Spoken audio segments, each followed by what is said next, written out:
50+ offers. Goes to Baylor, deals with the injury. He plays 3 games. This time around, not nearly as highly recruited, but feels like he's found great synergy with Chuck Martin and this Miami program. Well, remember, he's coming off an injury, too, at Baylor. Didn't really play for the Bears, and so the stock was probably down just a little bit. But, boy, what an opportunity here for him in Miami. Keeps it on the option, gets a little block, and that springs him out across the 45-yard line. Well, Matt, that's exactly why they love DeQuan Finn. He's not just a pocket passer. He can do this anytime during a ball game. And, you know, right here, you've got to get a first down. Look at the ability, the athletic ability to break tackles. He shows off the great speed, and also the awareness to get to the line to gain. Gets out of bounds, protects himself a little bit, and keeps the chains moving. Sort of gets away with that, you know, that penalty they had after the big play. Almost back to the previous line of scrimmage.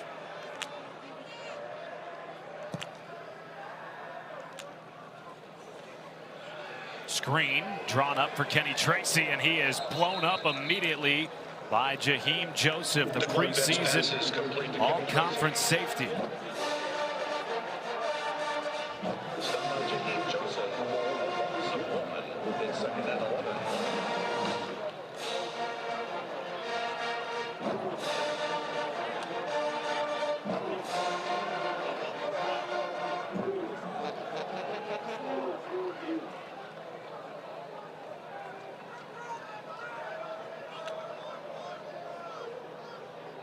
Second down and 11, ball near midfield. Hot snap. And Finn just sort of had to flip that away. He had Colsey, the Notre Dame transfer, in the vicinity, but Chief Borders, the Pitt transfer, was on him, and it sets up 3rd and long. Well, that play was, I won't say it was destined to fail, but the snap was poor. You mentioned it, Matt. DeQuan Finn had a hard time getting his hands on the football. He was just a little bit of a high snap by Manu, their redshirt freshman center. UNLV's 3rd down defense has been tremendous. They're top 15 in the country this year at a pre-snap penalty. Boy. False start. Offense, number 74. 5-yard penalty. Down. Yeah, it's Greg Smith Jr., the left guard, with the false start penalty. So now 3rd and 16. This is not obviously not where you want to be. Especially after a 39-yard gain for a first down on the opening pass play of the drive. And another penalty. This one might be on the other side. Chief Borders crossed the line of scrimmage, I believe. And Borders comes into the neutral zone and causes... Offside. Defense, number 1. Movement into the neutral zone, causing an offensive reaction. 5-yard penalty, 3rd down. And watch Eric Smith here, your left tackle. He's going to jump as he's being impeded by Chief Borders, number 1 for UNLV. And that's an easy call. Pretty good decision by Smith once he was in the neutral zone to pop up. And that drew the flag. 4 combined penalties on this opening drive. And make it a 5th. Eric Smith, the left tackle, moved too early. False start. Offense, number 51. 5-yard penalty, 3rd down. Okay. How do you view this opening drive? Well, I mean, this isn't week 1, man. Right. So that's certainly concerning. Anytime you have pre-snap penalties, that's just on, you know, fundamentals and focus. Both teams coming off a bye week. 3rd and long here for Finn. Buying time. And wisely gets rid of it. He was looking maybe for Colsey, who was streaking near the 20. And that will bring up a punt. Disappointing end to this drive for Miami, who again had that big 39-yard gain to Cam Perry, and we're in plus territory. You just have to wonder, I mean, how big was that penalty on Cam Perry after the play? I mean, you're all the way down inside the 40-yard line of UNLV, and then you have to back it up 15 yards. They end up getting a first down on this drive after that, but then they stall with penalties. So I think just some ticky-tack stuff they got to clean up there on the Miami sideline, and UNLV should be thrilled they're going to get the football back here with no blood. Here's Stainton, end-over-end punt, and it takes a UNLV bounce down inside the 20. Timeout. on the field. UNLV football when we return. Anthony Calandria, one of the hottest young quarterbacks in the country, takes the field next. The Allstate Saturday Kickoff is brought to you by Allstate. You're in good hands. And Walt Disney World Resort, the most magical place on earth.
Well, after the punt, Anthony Calandria, the back-to-back Mountain West Player of the Week, leads the UNLV Rebels onto the field. Dustin Fox, the first UNLV quarterback in history to win back-to-back Mountain West Players of the Week honors. Yeah, it's impressive that he was able to do such great things so early in his time here at UNLV. I mean, he's only been here for, feels like 2 seconds, and he already has complete control of the offense and is playing near flawless football. Fakes it to Jaden Thomas, and his first pass is caught by Jaden Bradley, who's been the top wide receiver in the Mountain West Conference through 3 weeks. A very talented young man on the outside, their biggest target at around 6'4". Well, we talked a lot about the explosive offense for Miami. Certainly UNLV's offense has been as explosive, if not more so. Saw that a lot in the win against UCLA before the bye week. Calandria's pass is batted down and nearly intercepted at the line of scrimmage by Adam Trick. Oh my goodness, Adam Trick. I mean, the ball was in the air forever. It was batted at the line of scrimmage by Lacusa, 94. And then Trick's just looking up and maybe loses this in the sun. I'm not sure exactly what happened, but man, this was, he catches this ball, like he turns around and walks into the end zone. Brings up 3rd and 6. A little confusion up front by Miami and in the back end here. Pressure up the middle. Calandria complete underneath, and a first down grab is made to extend the drive. Jaden Bradley, who's been the favorite target of Calandria, with his second catch of the game. Well, I almost wonder if Miami maybe should have called timeout prior to the snap. There was a lot of confusion up front. They were mixing guys around, and then in the back end, everyone's looking around like, what's the coverage? And you see Bradley's wide open over the middle for a first down on a big third down. Little jet sweep goes to JoJo Earl.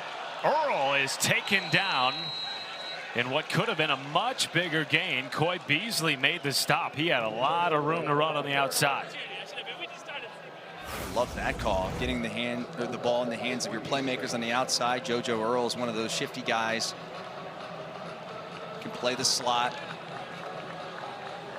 And a great tackle there at the end, because that would have been a house call. Coy Beasley doesn't make that stop. 19-yard gain puts UNLV at midfield. Quick throw.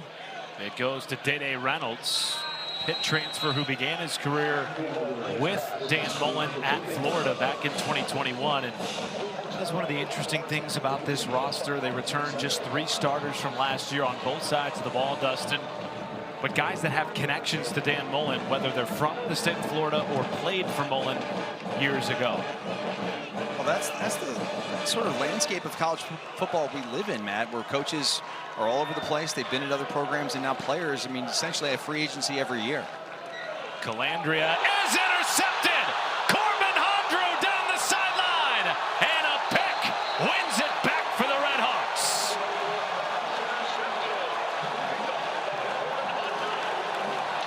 Wow, this is a poor decision by Anthony Calandria. I don't know if he thought he was playing in Allegiant Stadium and they were in the red jerseys, because this is right to Hondrew,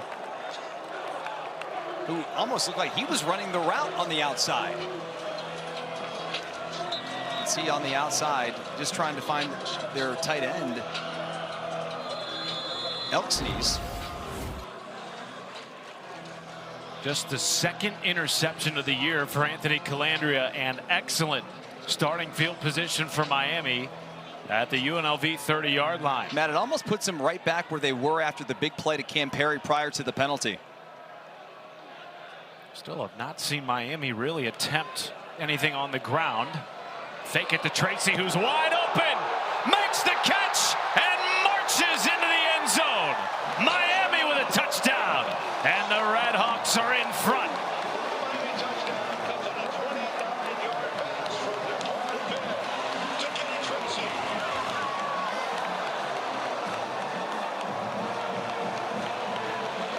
Matt, this play was completely designed to go to Tracy pretty much no matter what. It's like a naked where everybody's going off to the wide side of the field, and Tracy just slides out. First passing touchdown of the season for DeQuan Finn. And it comes one play after the interception by Corbin Hondrew, a 7-0 lead for Miami. Timeout on the field. Kind of a rollout throwback, sneaks out the backside. Everything's looking like it's going to go to the wide side. Tracy's wide open on the backside. Great play design by the Red Hawks. 7-zip from Oxford.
7-0 lead for the Miami Redhawks. A touchdown, one play after the interception by Corbin Hondru. And while this is the first time that these two programs are ever facing each other on the gridiron, as we take you back into the time machine, it is not the first time Chuck Martin and Dan Mullen face each other as head coaches. Matt, I remember watching this game. That's how much of a junkie I am. I want to say this might have been Christmas Eve or Christmas Day. Anyway, it was a heck of a battle, defensive struggle between these two squads. Day after Christmas, how about that memory by me, partner? It's a good recall there, but the way that it ends is just unfortunate for the Redhawks, obviously. Had an opportunity to kick a field goal. They couldn't get it done, and that's the first time these two have met. It's funny, neither coach really has any recollection of that game. I know. Chuck Martin joked with us, like, I barely even remember seeing Dan Mullen's face. That's how long ago that was. But what Dan Mullen said about Chuck Martin was that he just so respects the program that he's built here at Miami. The winningest head coach in Miami football history, which we all know has one heck of a history of successful coaches. So how does Anthony Calandria, the transfer quarterback from Virginia, respond, Dustin, after just his second interception of the season ultimately led to a 7-0 start for Miami? Well, this will be the first really true test, I think, of adversity for Calandria this season. You know, they're on the road. This is an East Coast travel game for them. So you think about this, Matt. I mean, here it is 12:28 local time. It's 9:28 in Las Vegas on Pacific time. So we're thinking about, hey, how do they respond early? Do they come out a little bit sluggish? Are there some miscues? Well, we've seen some early penalties, and now the interception by Calandria. He keeps on the fake to Jaden Thomas, and hurdles a man past the 40-yard line. The athleticism and the moxie that Dan Mullen so appreciated when he got Calandria out of the portal. Wow, what athleticism. I always kind of cringe when I see a quarterback leave their feet like this, but man, he sure made that look pretty perfect. It was like he was on the track with you, Matt, back at Butler back in the day. Hurdling as a hurdler. Martin. Man, what a display of athleticism. That's a strong throw to the boundary, hitting Troy O'Meara near the first down marker. You mentioned the time change. Dan Mullen said they did just about everything to prepare their team for the early kick, including moving practices all week, Dustin, to the point where they were walking off the field at what would be kickoff time today. And trying to get the guys to go to bed early. You know, they said, Coach Mullen told his guys, he said, if you love football and you care about the game on Saturday, you will be in bed by 10 p.m. local time every night. Swing pass to Kevon Lee. Former 1,000-yard rusher in the Big Ten, led the Nittany Lions in back-to-back seasons as their running back in 2020 and 2021.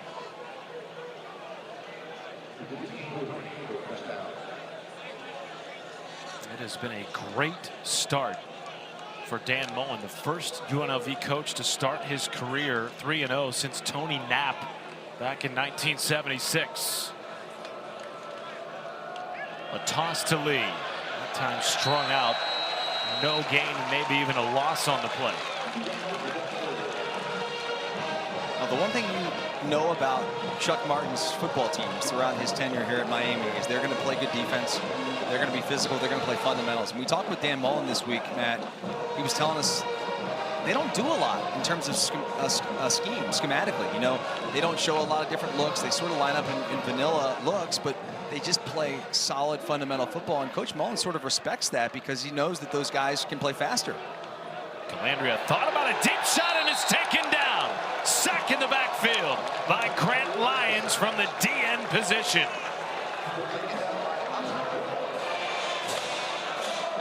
Grant Lyons, 43, is going to end up making this sack. Comes around on a twist and is just able to get the ankles there of Calandria. You wonder, is that going to be kind of a hit on the lower body? No, he just makes the tackle, but yeah, you hit a home run, young man. 3rd and 17, ball at the 50. And that is floated out of the reach of Kevon Lee, and the Miami defense comes out and pitches a 3-and-out after the touchdown puts them on top 7-zip. very impressive start to this ball game by the Red Hawks defense, Matt. As you just said it. Game clock operator, please reset the game clock to 7 minutes, 33 seconds. 7:33, please. Thank you. Every second counts. So Cam Brown comes on for the first punt of the day for UNLV. Lionel Billups Williams back to receive.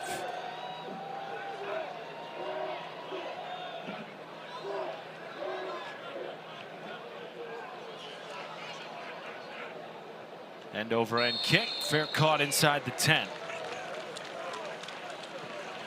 As we take a look at our college football rankings, brought to you by Goodyear. Big day in the state of Florida. Sunshine State Battle, 7:30 on ABC. Big game of the Big Ten as well. Miami, Indiana rather, and Illinois playing at 7:30. Any other games that strike you today, Dustin Fox, around the country? I'm really looking forward to that Illinois-Indiana matchup there tonight in Bloomington. That is going to be a heck of a battle. I think the Illini are back, and we all know that Indiana, a team that's fresh off a playoff run last year, another pre-snap penalty, Matt. Be the 6th penalty of the game so far. Offsides, defense, number 55. 5-yard penalty, first down. Maybe they got too much sleep last night. They're ready to go. Ready to go early today. 55, Fuller. First down and 5 for DeQuan Finn and the Red Hawks. First carry of the game for Kenny Tracy. And while this team replaces all 11 starters from last year's offense, Kenny Tracy's a guy that's been in the program, Dustin. He's dealt with his share of injuries. So excited that he chose to return for his 6th and final year of football at Miami. And really, they're hoping that after not playing a season ago, he had to sort of sit back and almost be like a player coach, on the sidelines. And so they're hoping for this 6th year, they get the best version of Kenny Tracy. You may, by the way, remember the name Tracy, his older brother, running back in the National Football League. Tyrone with the New York Giants. Finn feeling the pressure, takes a shot, and hits Colsey. The Notre Dame transfer. Big time gain to move the chains. 39 yards and again in enemy territory. This is just like sort of a max protection, take a shot down the field, and a tremendous throw by DeQuan Finn. He beats the corner on the outside. That's Powdrill, number 4, and the safety's coming over late, just not enough time, but that ball is thrown in stride. Dynamite throw by Finn. Design run, running away from the wide receivers. Finn will pick up a few. Well, certainly we felt, Dustin, coming into this game, DeQuan Finn, one of the most dynamic players in all of college football that maybe most fans around the country have not heard of yet. Well, if you're a fan of Maction, like I live and breathe Maction. We all love Maction, the midweek Maction, and the MAC title game back in 2023. He was unbelievable. And oh, by the way, that same season, threw 4 touchdown passes against the Buckeyes in Columbus when he played for Toledo, of course. 2nd and 6. Back to Kenny Tracy. What a save! Tracy dragged down at the 15 by the Georgia transfer, Jake Pope. Matt, this thing just parted like the Red Sea for Tracy. It looked like he may be able to just kind of house this off to the left side, but a good tackle coming over by Pope that saves the touchdown. Kenny Tracy's brother, Javon Tracy, one of the best wide receivers in the MAC last year with Miami, now at Minnesota. It's a football family in the Tracy household, and a shift on a direct snap. Now some trickeration. Finn hits his man near the end zone, and Brian Shane is stopped short, knocked out about the 3-yard line. Boy, you gotta love a little trickeration here from this offense. Chuck Martin doesn't do a ton of this, but they put Tracy in as sort of the wildcat. There's so much misdirection going on with the reverse, and then you come back to Finn and finds his target there, Shane, on the backside. Nearly scores a touchdown. late substitutions here for UNLV, and they'll be allowed to get all of their players in before the snap here. 1st and goal inside the 5. A little pistol action with Tracy behind Finn. You got to hand this to Tracy. It is a handoff to Tracy, and he is stopped. Wow, good stop there by Kiowa.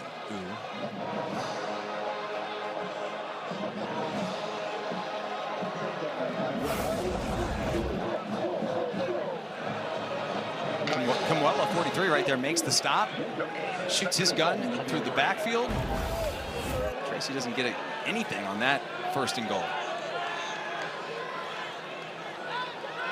Well, the red zone defense of UNLV has been fantastic this year. 30th in the country in red zone defense. Finn flips it to the end zone. It's a 2-touchdown score. Keith Reynolds with the grab and his first touchdown in a Miami uniform.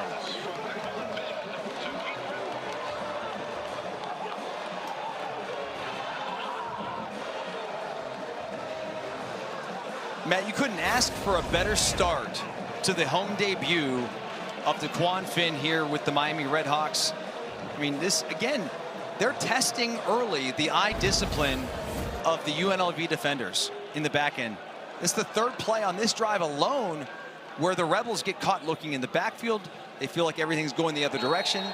And that misdirection creates these opportunities here for a wide open Reynolds on the backside. They've got the Rebels guessing early here in Oxford. And a beautiful, perfect start by DeQuan Finn, the Miami Redhawks, 14-0.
Couple of big games coming up later on this afternoon as part of our ABC College Football Saturday Top 25 Showdown. Auburn and Oklahoma both undefeated entering week 4. And then the Sunshine State rivalry.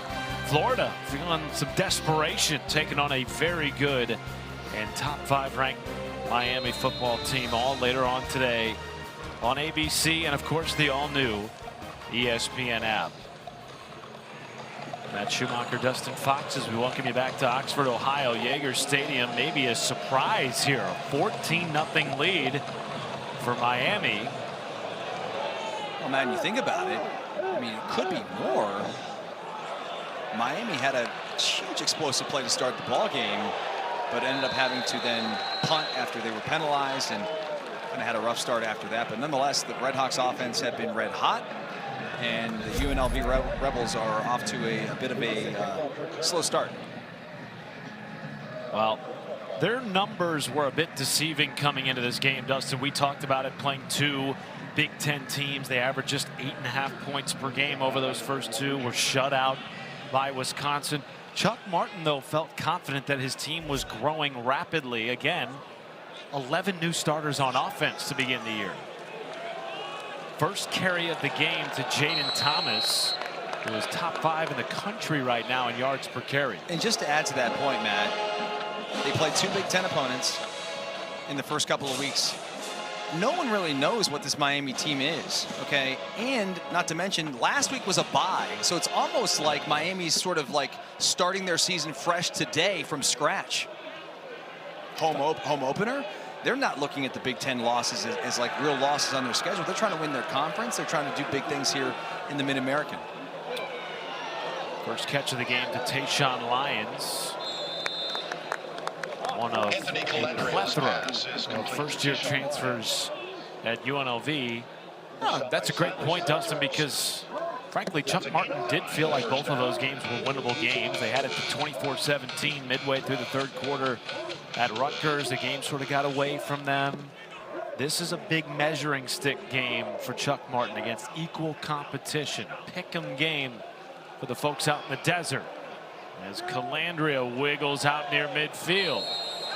And a late hit flag will come in from behind the play. Calandria gets just about a step out of bounds, and you can see at the end of the replay we'll show you here momentarily. He slows up, and I believe at the end of the play it was the safety who comes over top for the corner, Yarborough. After the play, personal foul, late hit, defense, number 1. 15-yard penalty for the run, automatic. First Eli down. Blakey is the one who comes over, at least it was announced. Number 1, you'll see at the end. Yep. It's not much, but he was in the white. 2 big 15-yard penalties by Miami so far in this first quarter. They had the unsportsmanlike after the 39-yard gain on their opening drive, and now this. And you didn't have to do it. I mean, you know he's going out of bounds. He's giving himself up. You just have to have some sort of self-control right there to slow down.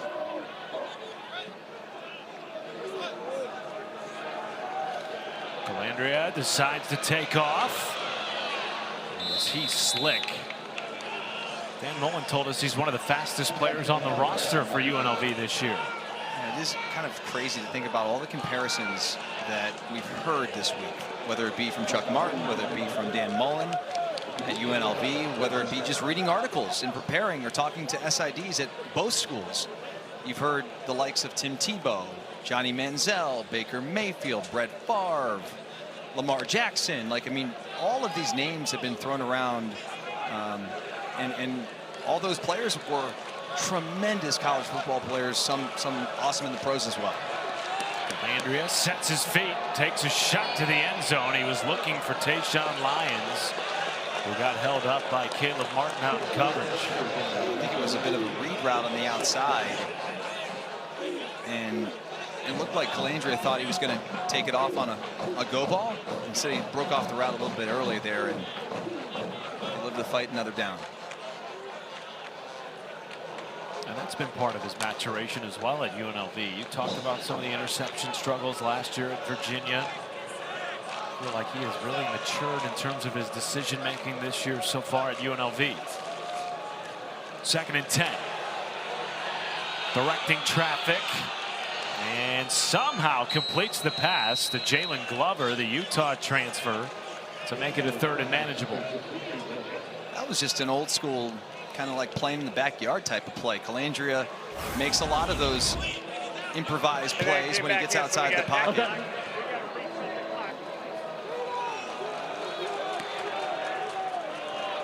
The ruling on the field was an incomplete pass. I mean, 3rd down at the previous spot.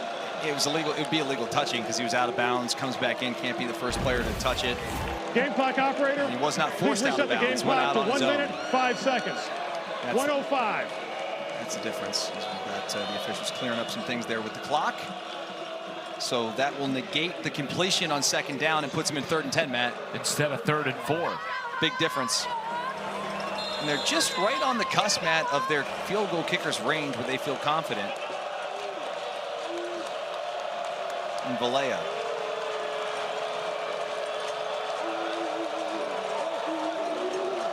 Pressure comes. Picked up. Calandria sips it over the middle to Day Reynolds, and that moves the chains. Well, that's a strike by Anthony Calandria there to Day Reynolds there on the outside.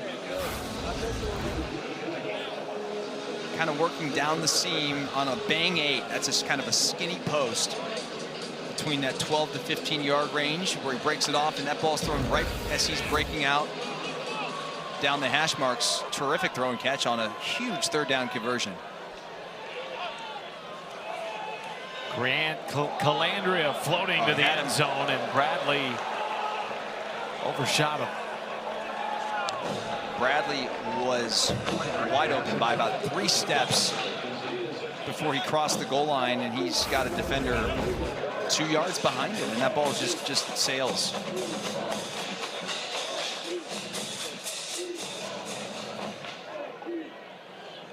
He knows he missed that one.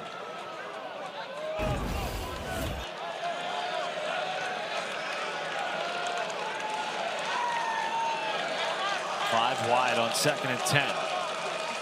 25 seconds left in the opening quarter. Design quarterback run, and Calandria is stuffed by Malcolm McCain from the linebacker position. That may take us to the end of the 1st quarter.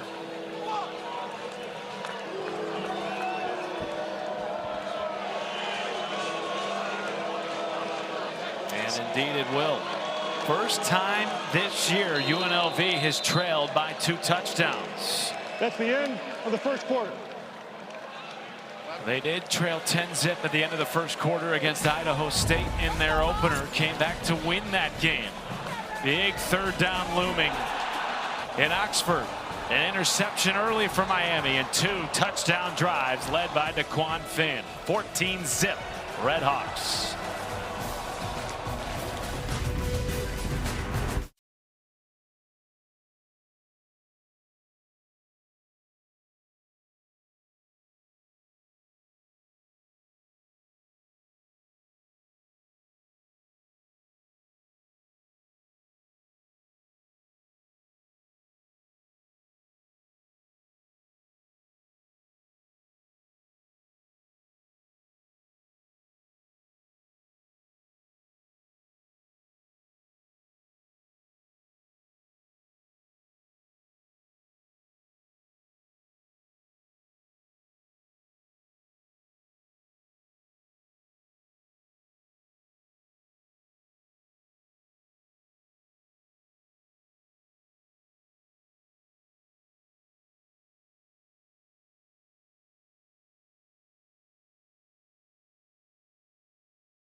Welcome back to the All-State Saturday Kickoff on ESPN.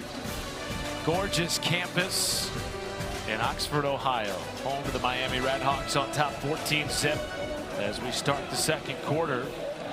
UNLV first-year offensive coordinator Corey Dennis trying to figure out how to crack the code here. His team has averaged less than 6 yards per play, and they face their largest deficit of the season as we start the second quarter. A 3rd and 8 in the red zone for Anthony Calandria and the Rebels.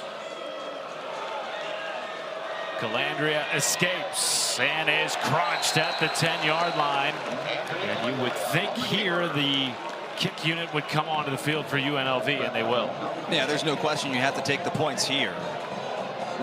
The most productive drive by far of the game. You get inside the red zone. Obviously, it's unfortunate to have to settle for the points, but you certainly have to get something against this Redhawks defense. Ramon Viella on for the 27-yarder.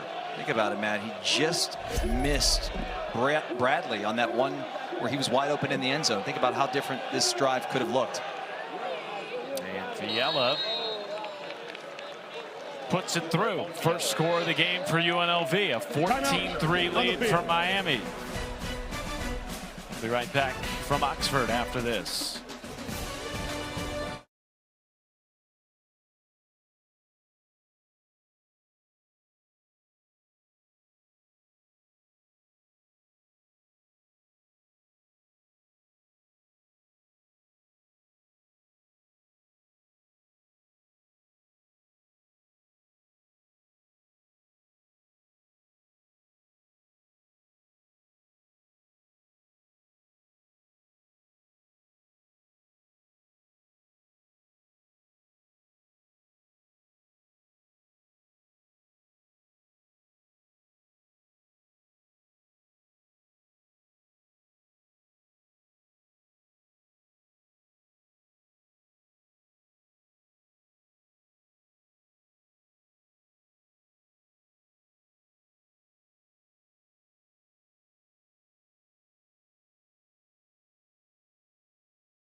Tomorrow morning, Sunday NFL Countdown. Randy Moss reunites with Jamar Chase and Justin Jefferson for a Sunday conversation. All access with Jared Verse, the Rams Trash Talk King, and a look back at the aftershocks of the Beast Quake. Sunday NFL Countdown, 10 Eastern on ESPN, and of course the all-new ESPN app. That's what they call you in the gym. Beast Quake. Yeah, I've seen it. Marshawn Lynch. Beast mode. I played with Marshawn in 2007, 2008. Buffalo. That's one of those dudes that I'm sure you were happy to be on his team instead of trying to tackle him on the other team. Yeah, thank goodness we didn't actually tackle to the ground in training camp. Because I want nothing to do with that's it. That's a no thank you. No, I'm good. Mr. Marshawn Lynch. Here's Keith Reynolds. And the Washington transfer hit just across his own 15-yard line. So, DeQuan Finn in Miami, whose first drive Dustin stalled because of penalties. have figured something out here over their last 2 drives. Back-to-back touchdowns led by the Baylor transfer DeQuan Finn. Take a look at those numbers. He comes into this game, Matt, hadn't thrown a touchdown pass all season. Already here in the second quarter, about to start the second quarter for him. He's got 2 touchdown passes and just 8 total plays those last 2 drives. Those numbers are outstanding.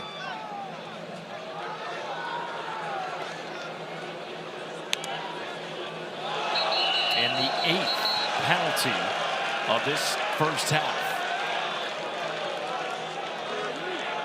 Offsides, defense, number 94. Moving into the neutral zone, causing offensive reaction. 5-yard penalty, first down. That's the 3rd, I believe, neutral zone infraction that they've had on UNLV. You gotta wonder, is there something going on there that UNLV is looking for, or they're trying to get a jump on the line? I'm not positive here. I'm gonna obviously take a little bit of more look into this, but that is bizarre. Finn on the keeper, diving ahead near the first down chain. I mean, you just watch the ball, and then you go.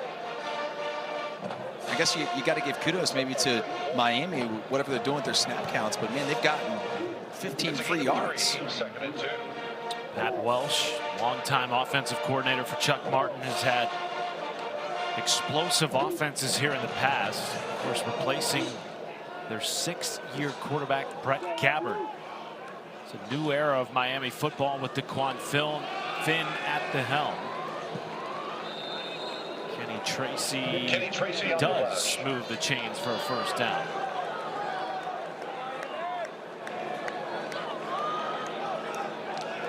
Stop by Marcel McDuffie. That's a gain of 2 and a Miami first down. Well, this is sort of where you can get into a, not like a milk the clock situation, but when Chuck Martin has a lead, man, they win a lot of football games because they're so good at controlling the clock, playing smart defense, and they're great on special teams. They're dangerous with an 11-point lead like they have right now. Give to Tracy, cashing up the middle. And a gain of 10 or 11 to move the sticks yet again. And they'll lull you to sleep, too. I mean, you run the football here a couple times. Tracy gets that big burst there to pick up the first down. And then I wouldn't be surprised here, Matt, in a play or two, they come back with a little play-action pass and take a shot down the field like they've done in the last couple of drives for big plays. But that is such a disparity, the yards per play. 11-4 in favor of the Redhawks. And think about this, coming into this game, you know, UNLV, I believe, was 7th in the country at 7.2 yards per play. Fake it to Ringer, ball tipped at the line and almost caught near the 50 by Cam Perry. DeQuan Finn's pass tipped and nearly caught by Cam Perry. Well, this was a tough one for Perry to try to corral here from the slot. Sticks that foot in the ground, and then by the time he looks back for the ball, it's tipped up in the air. It's like when it hits the net court in tennis, man. You got to refocus there, slow down just a little bit, and try to get the football. There's always one tennis reference. There's no on doubt. These broadcasts with Dustin Fox. Finn will keep, runs it back across the formation, and there's a flag down behind the play. You have a hold here coming back on Miami's left tackle there, Jacob Schorsch. Holding, offense, number 70. 10-yard penalty for the spot of the foul. Take it out. It's interesting, too. Schorsch is in there.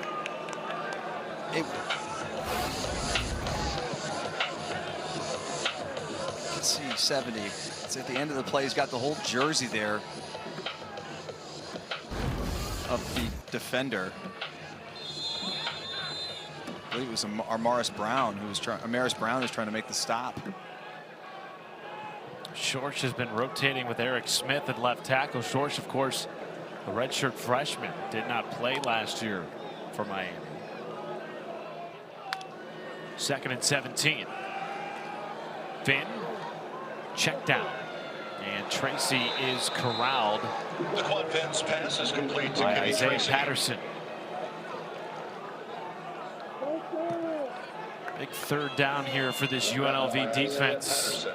facing their largest deficit of the season. It's a gain of 7. Stunned a little bit at the end of that first quarter, going down 14-zip. Of course, got the field goal to start this quarter, and now a chance to get off the field. You got to wonder, where's Cam Perry here on this play? He's in the slot, top of your screen. Finn looked his way initially, now running right. Finn takes a shot, and it's intercepted.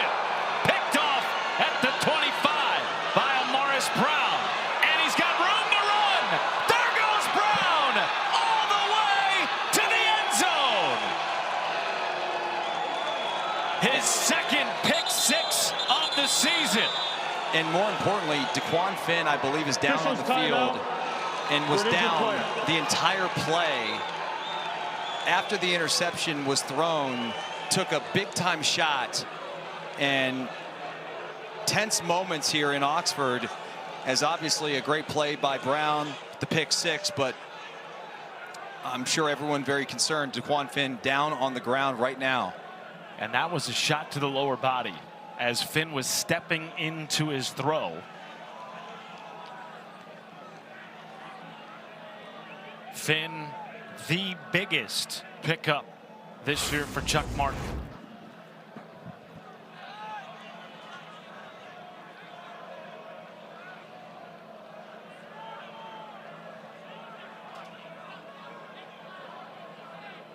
Mumu bin Wahad made the hit on Finn, and Amaris Brown did the rest. 4 interceptions this year for Brown, leads the country.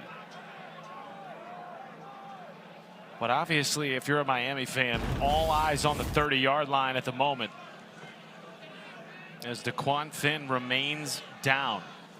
One of the most dynamic players in college football. We'll step aside for a moment and be right back after this.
The 2023 MAC Player of the Year, and the national leader in career touchdowns amongst active NCAA players, being helped off gingerly after he took a hard shot at the end of that last throw, resulting in a pick six.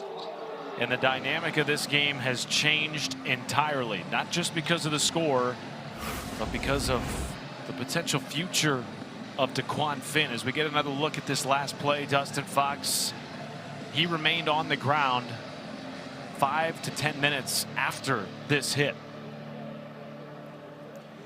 Obviously, we're not going to speculate on what the injury is, but there was a big-time shot to that lower body, that left leg, which he couldn't put a lot of weight on. And so he comes out of the game.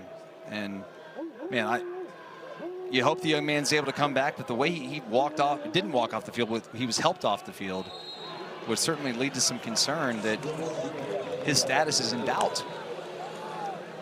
On the other side of that play was an unbelievable interception and return by Amaris Brown, who somehow, Dustin, has a pick in all 4 games he's played this year. Yeah, this guy is like unbelievable in terms of ball hawking from his nickelback position. I mean, he's Matt, an NFL prospect. There's no question about that. When the scouts come to UNLV's campus and they want to meet with the coaching staff, they're pretty much coming to talk about Amaris Brown as the #1 guy on their list right now, and has such great ability. He can blitz, he can cover. You saw the ability to, intercept the ball highest point, and then turns into a ball carrier offensively and takes that one to the house. Just a tremendous athletic play by a young man who's got a bright future on Sundays.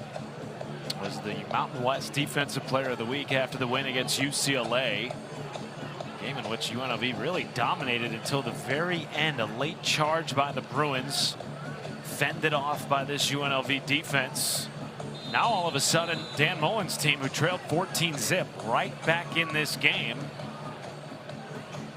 And will be facing Miami's backup quarterback. For how long, we don't know yet, as DeQuan Finn remains in the medical tent on the Miami sideline.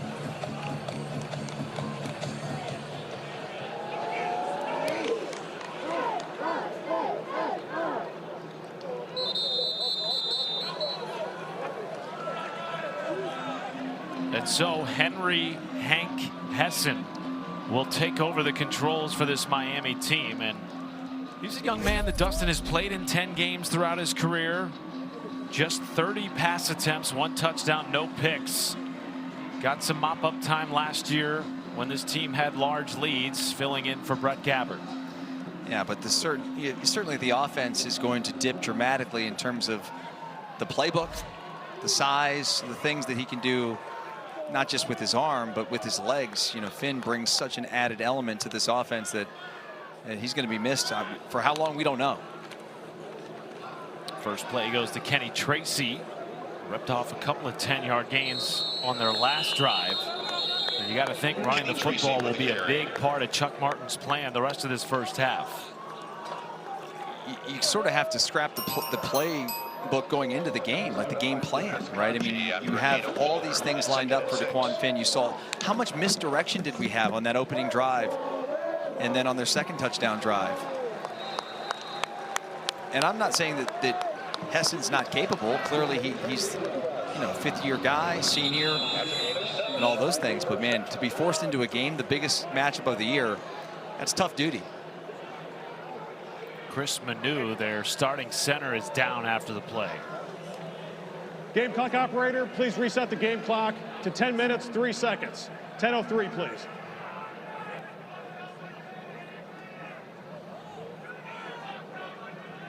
This is the exact opposite of what you want to see if you're a Miami fan. Now, not only is your signal caller down, but the man who gives him the football. Good to see Chris Manu at least up on the seat of his pants.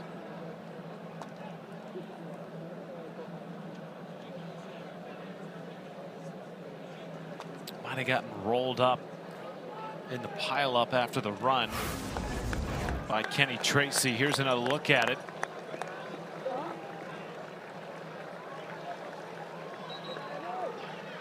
Yep, Manu's left leg rolled up by a defender. Number 98 for Miami is now playing as number 56. 98 for Miami, 56. So now you're going to be talking about a backup quarterback working with a backup center. Mitchell Butler. Matt, you can ask anybody, especially head coaches, the 2 most important positions on offense. They may say center #1 before quarterback, by the way, but either way, it's 1-2, center and quarterback, and now you've got 2 backups in here for the Redhawks for Lord knows how long as we wait word on DeQuan Finn. 1st and 10. Hessen with time to throw. Takes a deep shot and hits Campari inside the 20-yard line. First down, Miami. Wow. Talk about the stones of Henry Hessen there. A huge throw and catch and first down conversion. No problem. And how about the confidence of Chuck Martin going right back to the air with the backup quarterback? And how about Cam Perry with 2 catches of 30+ yards when he came into the game questionable with a leg injury?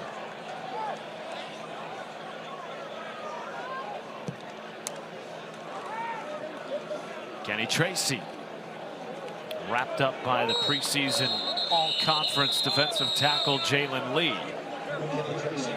Well, before that last shot down the field, I was going to ask you, what do you do if you're Paul Guenther here, the defensive coordinator for UNLV, knowing you've got a backup center and quarterback in the game? Well, the first thing I'd be trying to do was throw some disguises at Hessen, you know, in terms of showing some blitzes off the backside and then maybe backing out. And then also, you probably want to bring some pressure here. They're going to bring a fresh set of defensive linemen in on this first down as a substitution is allowed, as Miami substituted as well.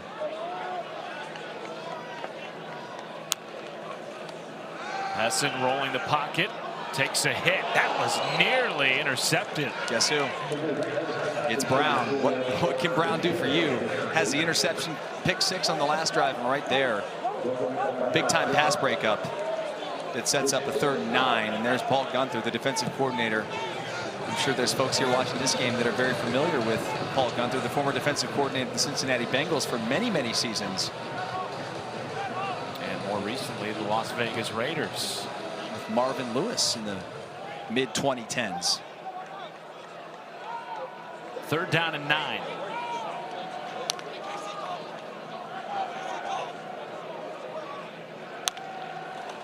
Pressure, flip inside. Kenny Tracy on the perfect play design. Rumbles in for a touchdown. 22-yard score on 3rd and 9.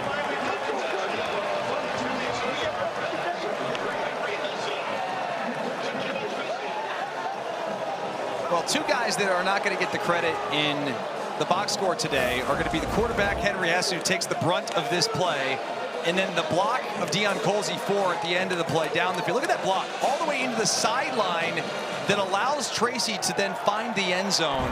Terrific team football there. Unselfish play by two guys that helped set up that score for Tracy. Tracy's going to get the love in the newspaper tomorrow, but those 2 young men deserve a lot of credit for their work in the play. That thing was tipped, wasn't it? Tipped, but good. Yeah, wow. Everything going Miami's way.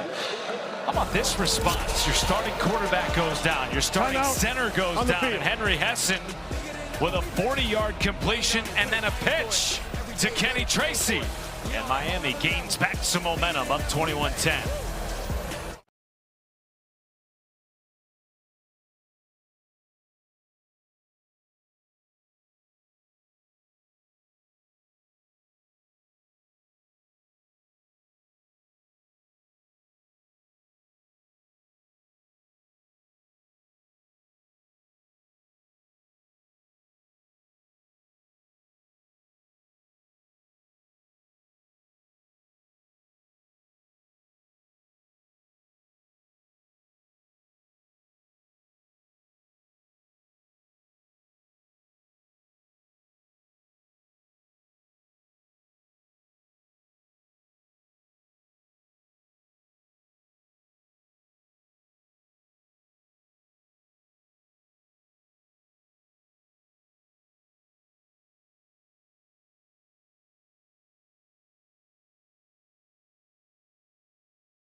Tonight, John Cena,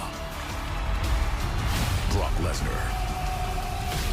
The world will be watching. Stream WrestlePalooza on the ESPN app tonight.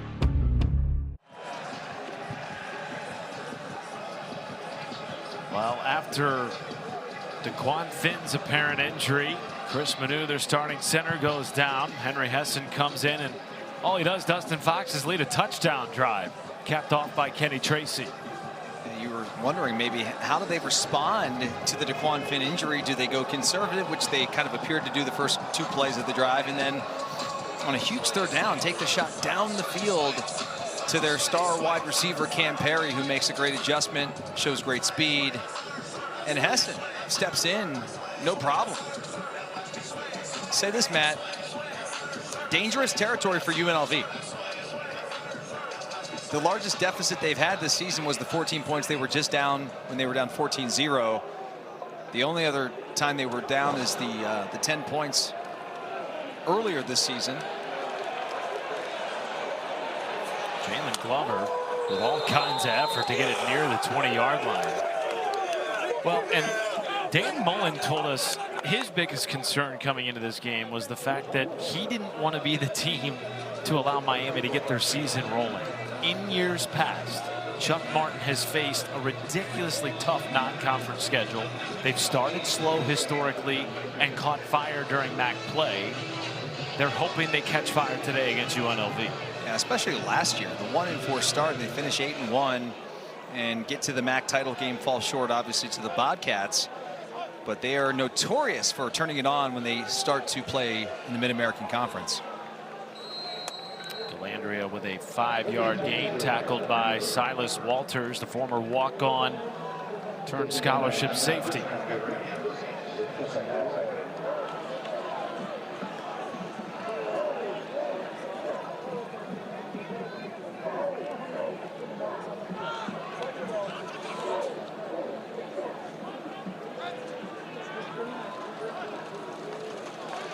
Rolling right.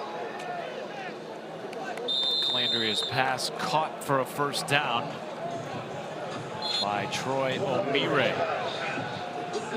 It was interesting when we talked with Coach Mullen about his team and how he sort of like just doesn't really know how good they are and what to expect, you know, any given Saturday, because there's so many new faces across the board, both offensively and defensively, and they've had lapses in games, all 3 games that they've won, where there were moments where they just kind of, it's almost like they were just off into space, and then they had to wake up again. Let's see if the Rebels can wake up in this ball game here, as they're, again, remember, as it real time is about 1:20 East Coast time. So 10 a.m. right now-ish. They're in Las Vegas. Are you surprised at all that we've still only seen 1 carry to Jaden Thomas, who again is top 5 in the FBS right now, Dustin Fox, in yards per carry, over 8? Well, very surprised, especially considering that UNLV is a very balanced offense. Almost 50-50 coming into this game. There he is. Stretch play goes to Thomas, and he burrows near the first down marker. They won't give it to him. Brings up 3rd and very short after the tackle by Tony Coleman. He's been the 2nd leading rusher overall in the Mountain West Conference, behind only Bryson Donaldson at Fresno State. All right, so third and less than a yard here. I thought the gambling, man, they're from Las Vegas, right? Take a shot here in 3rd and 1 if you're going to go for it in fourth and inches. Calandria, maybe a broken play, dives for a first down. There were all sorts of yells in the stadium for a hold call. It won't be called, and it is a first down run for Calandria. And this is just a design quarterback draw. He's hesitating, he's waiting on purpose, and then the pressure gets there, and so he has to bounce it outside. I thought that effort at the end of that play by Calandria was top-notch. I mean, dives like he's, you know, the next coming of Baker Mayfield and Johnny Manziel combined. Well, you mentioned it earlier. There's a backyard football element to his game. Absolutely.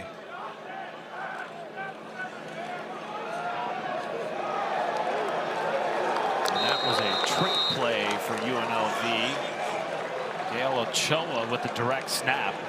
as Calandria was lined up off the line. Goes nowhere, 2nd and 11.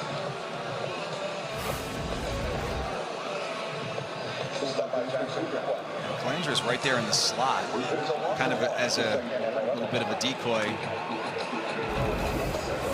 And Miami was not fooled by that. That's that fundamental, that eye discipline that Chuck Martin preaches there with their offense and their defense specifically. Stands in and delivers a strike for a near first down catch by Jaden Bradley again. 13-yard reception does in fact move the sticks. Those were the types of plays we saw a lot of from UNLV earlier in the year with Alex Orji, the Michigan transfer, who unfortunately went down with a season-ending injury against UCLA. Sort of changing what they're able to do with different looks at the quarterback position, but he has remained very involved in the film study and the quarterback text conversations, helping Calandria continue to prepare.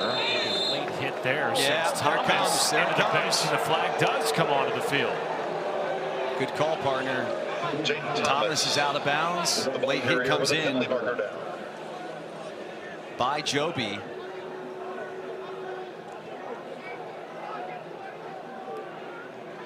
After the play, personal foul, late hit, defense number 22. 15-yard penalty from the end of the run, automatic, first down. And that's the second late hit out of bounds penalty today, Matt, on the Redhawks.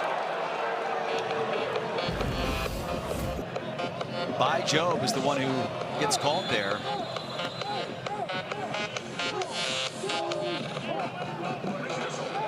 The way UNLV's been moving the ball on this drive, that's the last thing you need to give them is a free 15 yards. Second time they've done it. There's a carry to Thomas.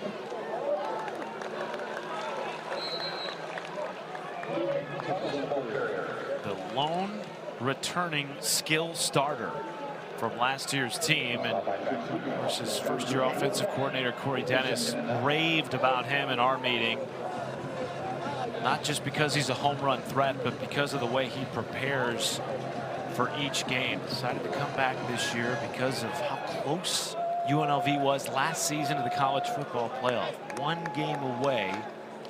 And that Mountain West Championship game lost to Boise State. Here's Calandria taken down in the backfield by Nasir Washington, but there is a flag.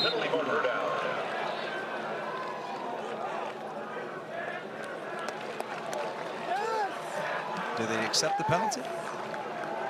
Thinking about it. There's a referee, Andy Special.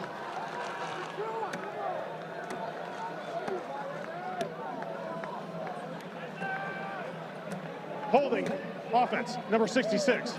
10-yard penalty for the previous spot. Second down. Fifth penalty on Dan Mullen's UNLV Rebels. There you see on the outside. It happens near the end of the play. Just the takedown right there as Calandria steps up inside the pocket. Easy call. Chuck Martin elects to back him up. It takes him outside of field goal range, and now 2nd and 19. And UNLV is going to go empty set. First time today, Matt, they've gone to 10 personnel. Calandria underneath. It's Coy Moore. That will make it about 3rd and 12. Well, if they can pick up about half of this, Matt, then they can have a decision on whether or not to go for it or kick the field goal. I think you're just a little outside the range right now of Vela.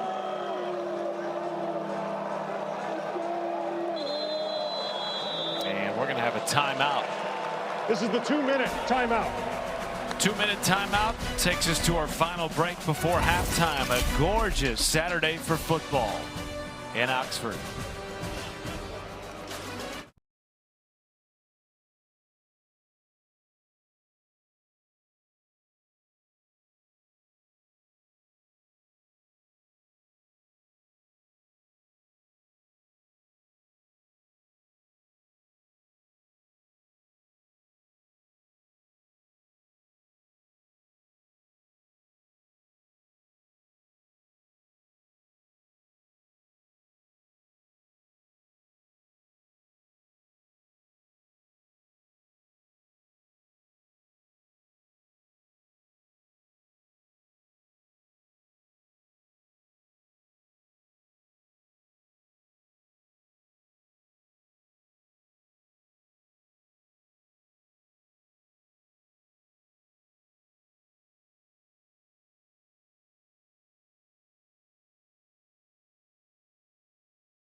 Back in Oxford, 21-10 lead for Miami of Ohio.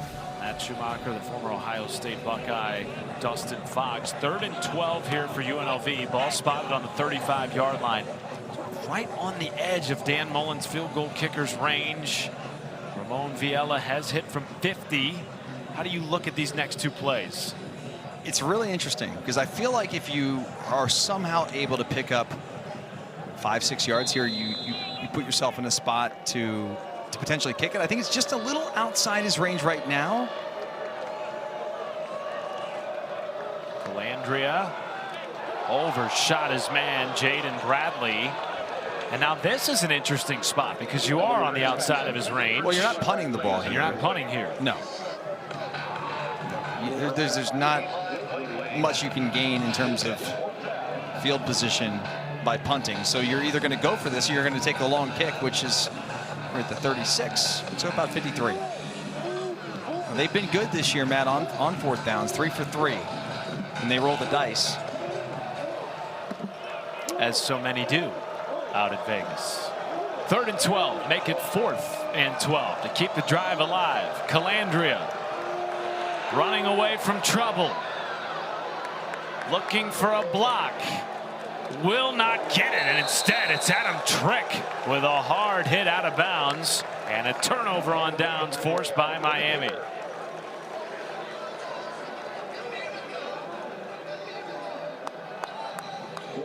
Not sure if that was a design to roll out to the wide side of the field. The ball carrier was short of line to gain. 1st down, Miami. Or if it was a broken play, because he rolls off to his left and comes back to his right. I think because the pressure got in there, Adam Trick was in his face. And a great job there defensively by the Redhawks. That was Oscar McWood, preseason 2nd team All-MAC selection, giving chase. And McWood didn't have to make the tackle, but he had to do enough to force him out of bounds short of the line to gain, and he did just that. All 3 timeouts still for Miami. Screenplay set up for Tracy with blockers. Tracy pushing ahead near midfield. And another chunk play for this Miami team. That one good for 19 yards. Tracy's been who they've been relying upon so much early in this ball game. And remember, DeQuan Finn is currently out and not sure about his return. But Henry Hessen is now in the ball game for the Redhawks, and Matt, he's looked good. Had a 40-plus yard completion to Cam Perry on their last touchdown drive, replacing DeQuan Finn. Still no word yet on his future in this game, but for now it is Henry Hessen's offense.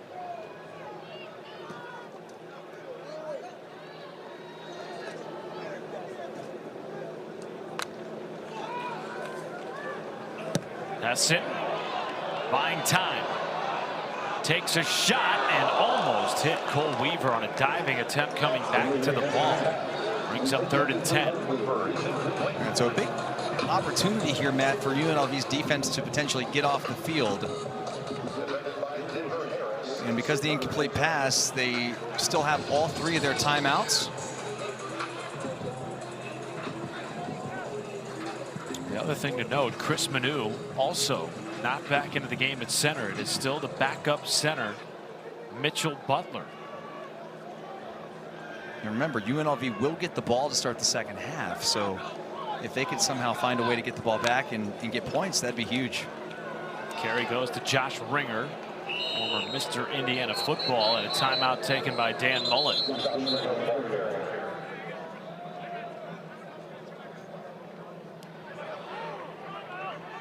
Timeout, UNLV. Their first charge timeout of the game. It'll be a 30-second timeout. Game clock operator, please reset the game clock to 1 minute, 15 seconds. 1:15, please.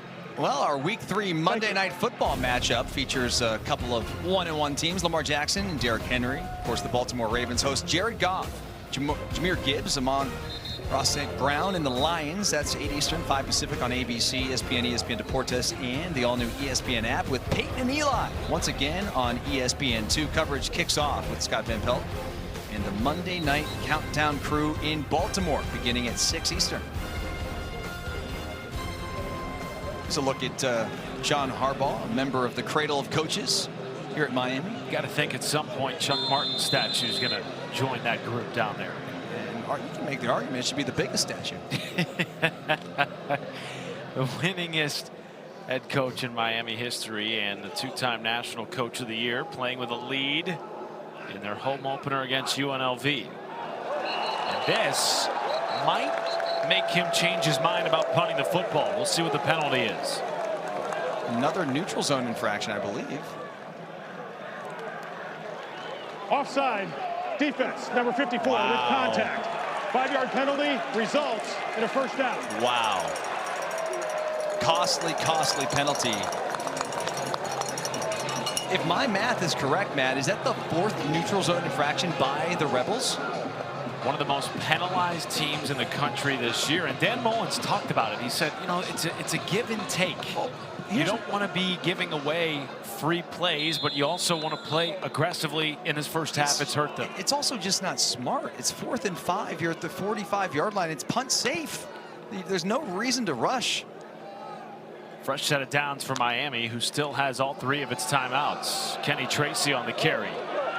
Sticks his foot in the ground and moves the chains with another first down run after a gain of 11. And just like that, you go from thinking, hey, we may get the football here, try to get some points before we start the second half. And now Miami, with about a minute and change, they've got 2 timeouts left as well. 3 timeouts, excuse me. They're going to be aggressive. And Hessen's going to burn one of those timeouts. He was watching the play clock dwindle. Timeout, Miami. Their first charge timeout of the half will be a 30-second timeout. Boy, has this been an impressive turn for Henry Hessen and Miami. We have learned that their starting quarterback, former MAC Player of the Year, DeQuan Finn, is questionable to return.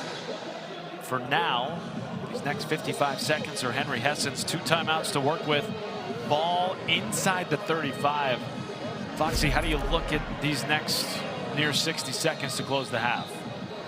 Well, with the 2 timeouts, you can do whatever you want. You can work the middle of the field here, and you're not worried about UNLV at this point, you know, trying to get the football back. I don't think. With 55 seconds, you probably will run it here on first down to burn, you know, that 15-20 seconds of clock, and then all of a sudden, then you decide you're going to put the ball in the air and be a little bit more aggressive.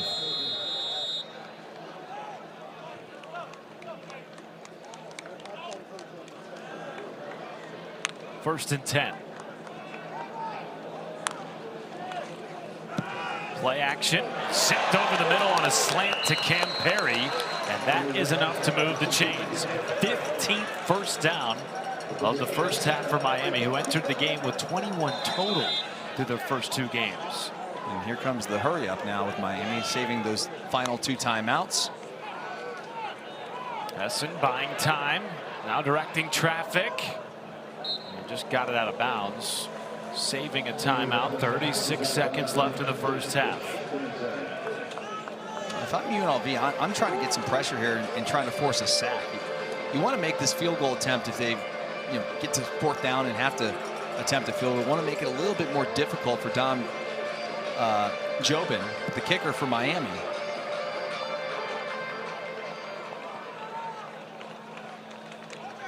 And certainly a touchdown here would be devastating for the Rebels.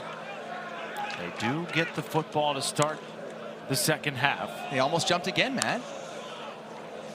On 2nd and 10, Hessen takes a shot towards the end zone. There was some contact there, but no call. Deion Colsey covered by Denver Harris. Well, Denver Harris does a nice job here at the end of the play. Snaps his head back around to look for the football. Had he not, I do believe there would have been a pass interference call, because there was a lot of contact. But again, they both have an opportunity at the football.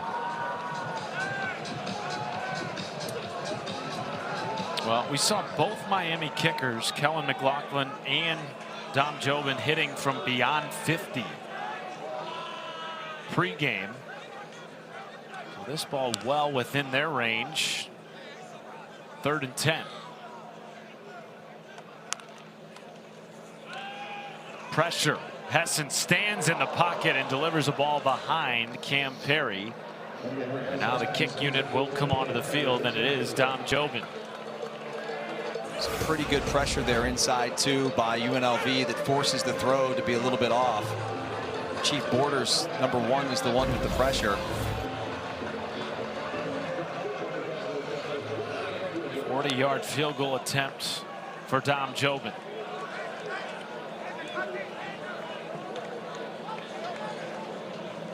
Lou Groza Award semifinalist last year.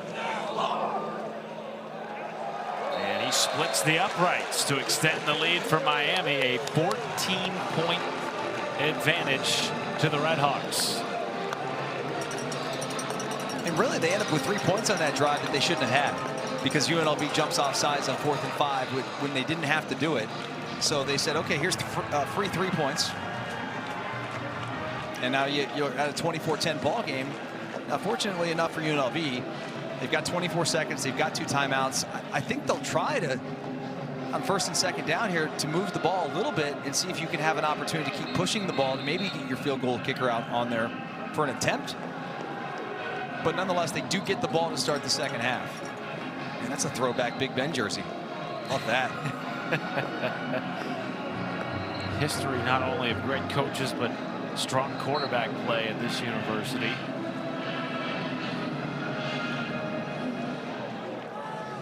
Big Ben in their top 3 all time, and of course Brett Gabbert, their most recent starter, also in the top 3 all time in a host of categories, including pass yards.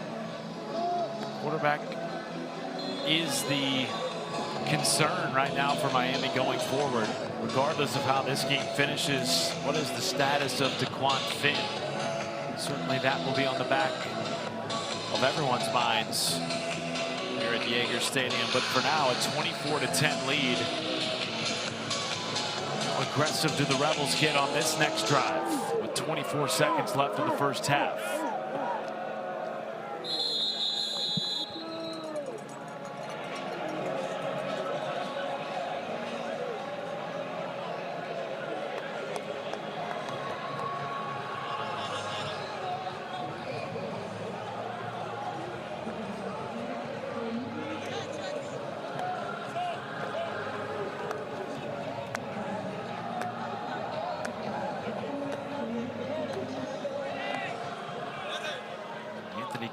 Today, 13 for 20, nearly 100 yards passing. Did have that 1 pick, which led to a touchdown.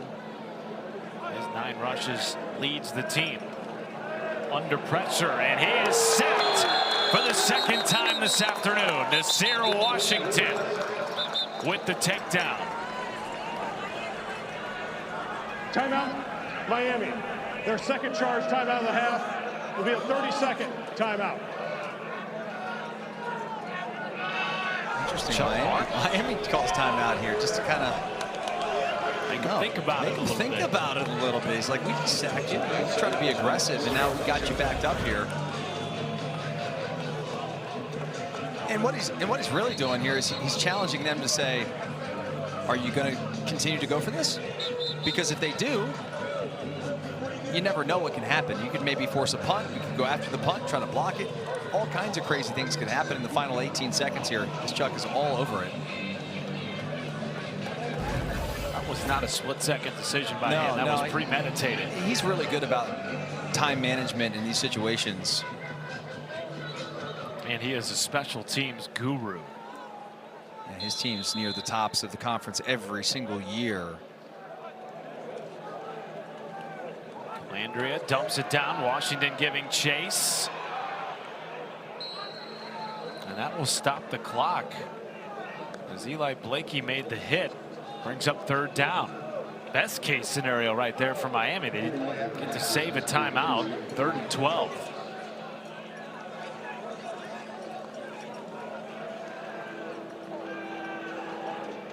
Interesting decision here on this 3rd and 11. 3rd and 12, excuse me. 11 seconds to go. If you run the ball and you're conservative, Miami's going to call timeout and make you punt. And they're going to bring the punt block unit, you would think, onto the field.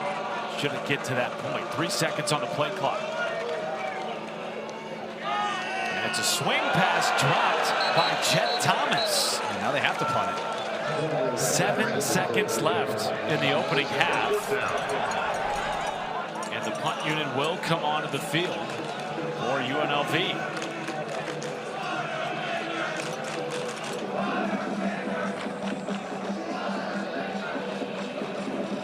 It was an interesting 17 seconds. Not the way I anticipated this first half inning.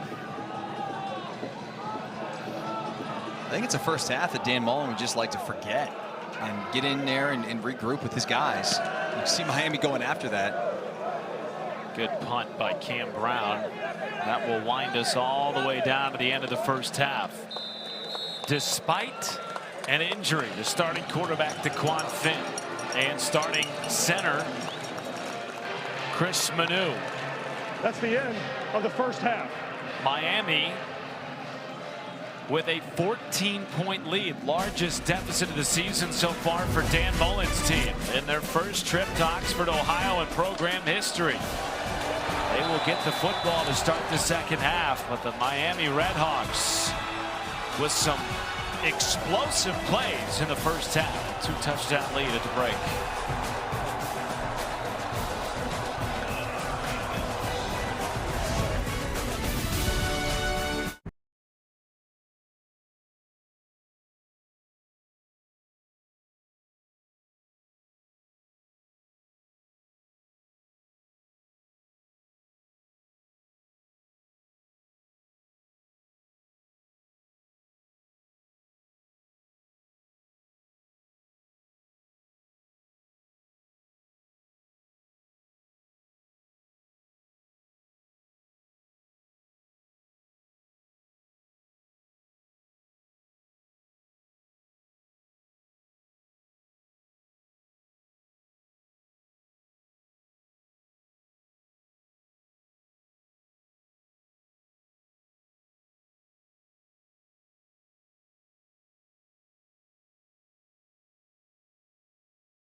Bigger than ever, we back. I'm finna set the tone. Woo! Look at me now. We on a whole nother level. My foot on the pedal, my eyes on the crown. Woo! Okay, okay. We back. We back, back like a spine. Back like reversing out the whip for a drive. Back like I'm Marty. Back those four fingers over the fourth quarter, but we are ready for week 4 of the season. Welcome inside the Halftime Report. Joey Galloway, EJ Manuel. I'm Zubin Mehenti. Tonight, prime time on your local ABC station, the latest iteration of Florida and Miami. Joey, Brock Berlin nowhere to be found. But in all seriousness, man, Florida's had a tough run. DJ Lagway had 5 interceptions last week. Could have easily been 6. Gators are struggling, having lost back-to-back games. Miami anything but. They're playing some great football, and the vibes of the U being back are being uttered everywhere with game day in the house and all the attention on them. Both sides ready to rock. You get in these rivalry matchups, Hard Rock gets bumping. This Saturday, I think Hard Rock is going to be bumping like it never has before. Obviously, to the outside, to the alumni, the fan bases, we know how important this game is. We know how intense, the bad blood, the years, right, of going back and forth. These are special games. They're once-in-a-lifetime opportunities. He's a baller. He's a baller, and I'm just blessed to have him as my quarterback. Back, taking a shot for the end zone. It is caught. It's a touchdown for C.J. Daniels. No, we're never out of it. We have the talent on offense, defense, and special teams. We got a football game Saturday night. It's going to be an incredible opportunity. Venue, great opponent, historic rivalry. I mean, that's what you do it for. The continuation of a great rivalry. So let's weigh in with a guy that knows a little something about playing quarterback in the state of Florida, and that, of course, is EJ Manuel. Take me inside the success of Carson Beck, one of those future first-round guys that really is not underperforming like a lot of guys. He's really living up to the billing. He absolutely is, and it starts with his offensive coordinator, Shannon Dawson, calling plays where he can get the ball out quick, protecting himself, being able to have 5, 6-man protections. Mark Fletcher, running back, doing a good job picking up those 6-man pressures on the defensive side. But the other thing that I love about Carson Beck, he's extremely accurate. Right now, completing 79% of his passes, an easy throw right there, just getting it out. And the other part too, guys, his ability to have experience, man. Like, there's nothing that's really going to knock him off his kilter. In this type of game, Florida's going to bring everything they can, probably some all-out blitzes, try to get some adversity early in the game for him. Nothing's going to make him flinch, and that's going to be a huge piece for him in this type of matchup. Meanwhile, DJ Lagway off the 5-interception performance I mentioned. Why you got that sad voice? Meanwhile. Could have been 6. He is really struggling. What are you seeing from him as Florida has now spiraled? He's just pressing a little bit. And every week now is going to feel like a must-win situation for Florida. And their schedule does not get any easier. It's been rough so far. They just lost to LSU. And you're going to see he's trying to make plays that just simply aren't there. There's 3 defenders there. He tries to throw it. Before this game, he only had 1 interception. But I would offer this. They also rushed the ball for 79 yards in this game. You're a young quarterback going against a team like LSU. You have to run the football to take some of the pressure off. You're trying to throw the ball against 7- and 8-man coverages on the back end, and you're behind. That is a tough hill to climb. So DJ Lagway, if I'm a young quarterback, I say, hey, coach, we need to run the ball. That's number one. If we're going to have a chance to stay in these games, let's run it, take some of that pressure off, and then make your plays when we have an opportunity. All right, so from those 2 quarterbacks that we just discussed after the break, EJ with the manual discussing 2 other quarterbacks, both in the Big Ten, that could be playing a game that down the line could have some serious CFP implications. That is next.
Hey, WrestlePalooza, the first ever WWE premium live event on ESPN, takes place tonight, 7 Eastern from Indianapolis. John Cena and Brock Lesnar for one last match. Stream WrestlePalooza exclusively on the ESPN app.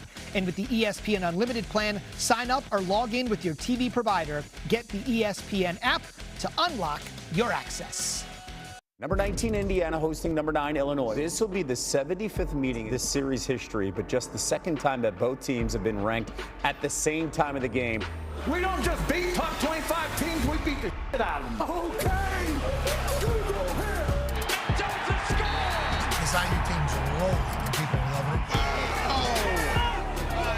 Big time throw by Luke Altmaier. Full speed, that's the attack! Brett Bielema, he screams Big Ten. I don't see the loser being able to make the playoff. This is a monster game. It certainly is for a couple of programs, as the instruction manual is back, that have had fleeting success over the decades, but both are playing great football thanks to their quarterbacks. And our QB, EJ Manuel, is here. Let's start with Illinois and the transfer Luke Altmaier from Ole Miss and what he's been able to do. Look, Luke Altmaier, for one, is completing 72% of his passes at an elite level right now. 8 touchdowns, no interceptions. That's actually my favorite stat. But what you're going to see in these tapes is really just his ability to throw it through zones and also throw it even when he can't see the receiver. Now, right here, you're going to have a motion. So diagnosing the coverage, the guy moves in motion across the formation. Nobody moves on defense. What does that tell me? It's zone coverage. Now, you also can feel those defenders on the right side of the line of scrimmage starting to bring what we call a fire zone blitz. So they're going to drop that defensive end out here in the bottom. Altmaier does a great job of noticing the coverage is coming from his right, and he's going to work backside to his left and bang a slant to Malik Elsie. Now watch it. It's the same play from a different view. I'm talking about being able to throw around defenders, being able to throw it where you can't see sometimes these receivers come around. Again, number 2 right there, the defensive tackle got his hand up and his helmet up. Again, the quarterback making a blind throw, but at a spot where, against zone, you allow your receiver to catch it, fold over his body, and protect himself. Another situation, motion again, nobody moves. It's zone coverage. Right here, you're thinking it's quarters, all right? You got the safeties taking the deep quarters right there. Corners end up being in man-to-man principles, and another great throw over the linebackers and under the safeties. Excellent job using accuracy. Same play. Look at the eyes right here. He's throwing this thing around an defender. Look, in the NFL, this thing gets beaten down sometimes. Those guys are really good. In between 4 different players. I'm still counting that defensive tackle a part of that pass coverage. Excellent job by Luke Altmaier, throwing it into zones, doing an excellent job to start the season. Yeah, Altmaier announced during a basketball game last year he was returning, and the Illini fan base went nuts. Illinois, of course, is known for hoops, but maybe thanks to this guy, they'll be known for football. Speaking of a school known for hoops, that's the opponent, Indiana. They got a great transfer quarterback of their own in Fernando Mendoza from Cal. They got a great quarterback. And look, the funny part about Fernando Mendoza, he hasn't even had to use his legs to this point. Now, against this Illinois front 7, he probably will, but also doing a great job throwing into zones and finding open receivers. His favorite receiver to this point, remind me of Joey Galloway back in the day, Omar Cooper Jr. Now, that's high praise for a legend like Joey, but here's the thing. Cooper Jr. does a great job of finding the hole in the zone. Watch him in the red zone. The first thing I love is Fernando Mendoza's footwork is really quick. But as you see, again, 3 defenders right there around Omar Cooper Jr. But I'm going to give you another angle so you can really get a benefit of watching what he does. He's going to get inside that inside leverage defender here to the left of your screen, and then he's going to do what we call, he's going to slip the guy. He's going to get it across his face and then go up vertical, which allows for that hole to still be open for Fernando Mendoza to put it right there on his chest. Omar Cooper Jr. had 10 catches for 204 yards and 4 touchdown passes. That was one of them. And this is another opportunity right here, just finding the open holes in the zone. Zone coverage against the defense right here. Mendoza's going to take his eyes to this strong Mike Backer on the right side, and he's going to manipulate him. He's going to look to his right just a little bit and allow Omar Cooper Jr. to slip inside. Look at the accuracy on that football, man. This is NFL's type of stuff. And Fernando Mendoza is one of those players who's potentially going to be a high draft pick. So you talk about Altmaier, you talk about Fernando Mendoza doing an excellent job reading coverages and diagnosing it. The number on this screen, look at the yards per attempt at a huge whopping 17.2, second in the Big Ten, only to USC pass catching combination. All right, Joey, what else catches your eye here? Jackson Arnold was at Oklahoma for 2 years. Now he's at Auburn, returns home to play against the Oklahoma Sooners, who are now 3-0. Yes, and Arch back in the spotlight against Sam Houston. Your second half from Oxford, Ohio is next.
Welcome back to the All-State Saturday kickoff on ESPN. A gorgeous Saturday afternoon from Oxford, Ohio, one of the great campuses in the Midwest. And the Red Hawks in their home opener with a 2-touchdown score, the biggest deficit of the season so far for the undefeated UNLV Rebels.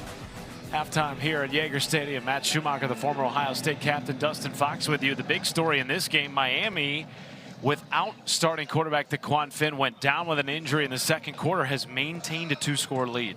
Yeah, absolutely insane that they're able to have this 2-score lead. UNLV looked like they were going to come back in the game. It's 14-10. They get a pick 6. And then, of course, Miami puts their backup quarterback into the game. They go right down the field to make it a 21-10 game. And here we are, 24-10 at halftime. UNLV's offense has not really been able to do much of anything, Matt, throughout that first half. Look at the yards per play, 4.4. That's nearly 3 yards less per play than their season average, which has been near the tops in the entire country. And then for Miami, goodness gracious, they have 304 yards is nearly what they were averaging on the season coming into the game. It has been a total flip for this Miami offense, despite the injury to Daquan Free kick out of Finn. bounds. By rule, ball will be placed at the 35-yard line. Well, they get a great field position advantage here as Miami kicks the ball out of bounds. So Calandria and the Rebels, you would assume, Matt, that they regrouped at halftime, and Dan Mullen, hopefully for their sake, said something that woke them up. Or maybe they just woke up in general because it's 3 hours behind their standard wake-up time. You know what I mean? In terms of they started this game at 9 a.m. in their body clock because they're from Las Vegas. They practiced all week in the morning out there, but, man, it's still hard to replicate getting on a plane and coming here and having this early kickoff. Calandria play action on the sit-down route to Day-Day Reynolds. Near the first down change, and they will move it. Now, Calandria had 10 rushing attempts in the first half to Jaden Thomas's 2. And remember, JT is the second leading rusher in the conference through 3 weeks. You wonder how much of that changes in the second half, down 2 scores. Well, it'll be interesting because you are down 2 scores. So how aggressive can you be? Well, that's a diving catch made at midfield by D'Angelo Irvin Jr. I do like this little bit of tempo here that UNLV is playing with. They're already across midfield, 2 plays into this drive because of the penalty on the kickoff. You know Calandria is going to make some plays. They're going to make this game tight, I would imagine, at some point. Here's a carry to Chet Thomas. Sticks his foot in the ground and shifts. Stiff arm, still on his feet and dragged down to the 15 by Eli Blakey. Gain of 32. I don't play video games very often anymore now that I'm, got kids. But my son loves to play Madden. He plays college football. When I play, I just tap all the buttons. This is like what you do. You go spin, you go juke, you get the R1, you go left. Like, I don't even know what I'm doing. That was unbelievable by Jaden Thomas there. Great run, and they needed it. Is that the play that wakes up this offense? A little bit gingerly coming off the field. Jet sweep goes to Earl, and that is cut down by Michael Yarborough. Suffered a torn ACL week 7 last year and has bounced back rather quickly for this Miami defense that did not allow a touchdown in the first half to UNLV. The lone touchdown in the first half was a pick 6 by Amaris Brown.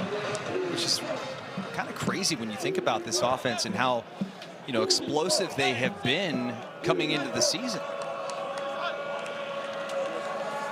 Calandria looking to the end zone and overshoots Jaden Bradley, but a flag comes in late.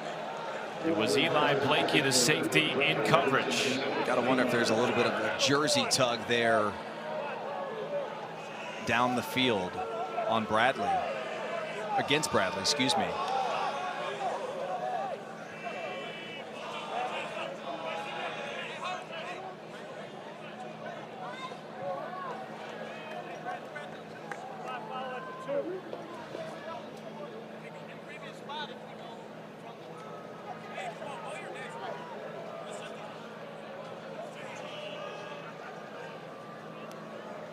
Pass interference.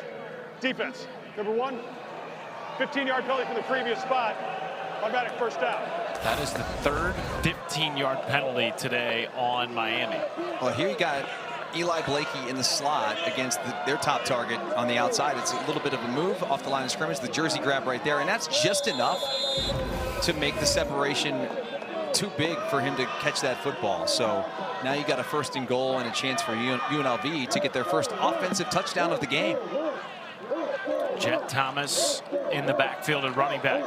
Goes to Thomas, sprinting left, and steps out of an arm tackle by Corbin Hondrew. A touchdown on the opening drive of the second half for UNLV. And that happened in a flash. 5 plays for the first offensive score of the game. And it's just what UNLV had to have, Matt. They had to come out of halftime with some explosive plays, with a sort of renewed energy that they were going to get back in the ball game. And now it will be very interesting to see how Miami handles this, because they now have been given a little bit of resistance by the Rebels. And with a backup quarterback, how aggressive will the Red Hawks be? Boy, I think we're going to have a tight ball game here in the second half, partner. 24-17.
Well, our ABC College Football Saturday features a top 25 showdown in Norman, Oklahoma.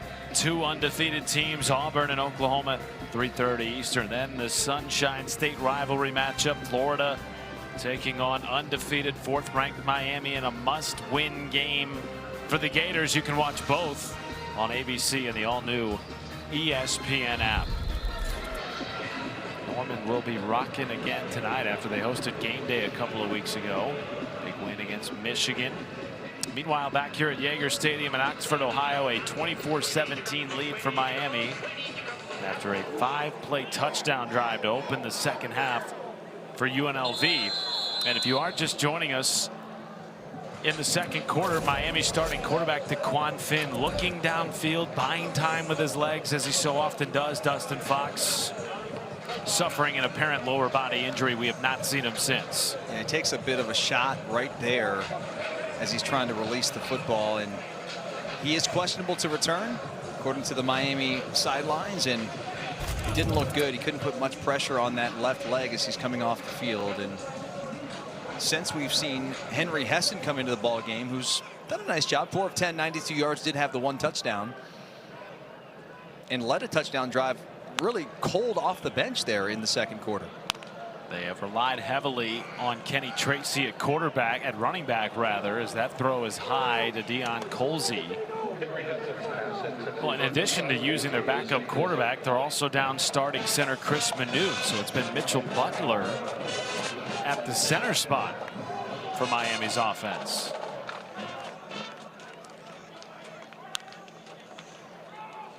There is Kenny Tracy on the give, barreling ahead near the first down marker. Will make it 3rd and about 2 rather, after the 8-yard gain.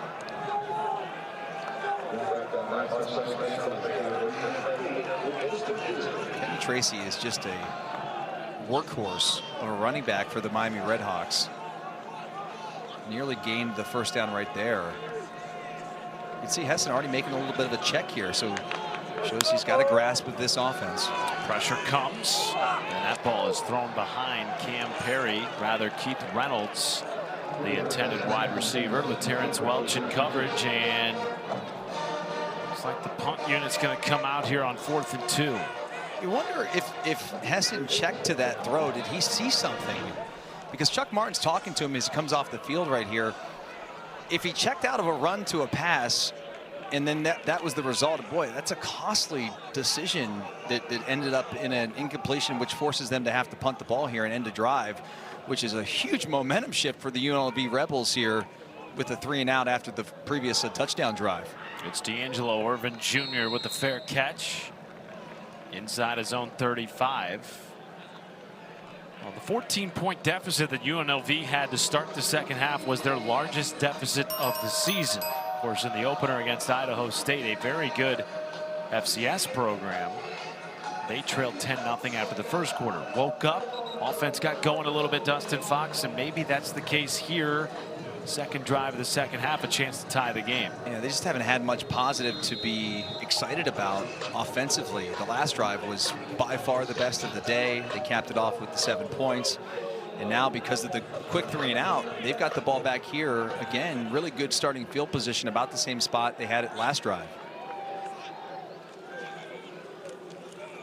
Jet Thomas using the wheels. Foot race, and he's dragged down at the 40 by Caleb Martin.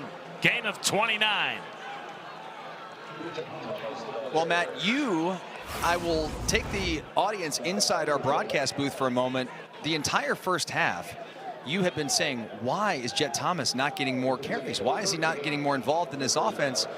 And boy, the last drive they got him the football, had an explosive gain. And here on this drive, another explosive gain that puts him in Miami Redhawk territory. Great call by you, partner. Got to give you some love.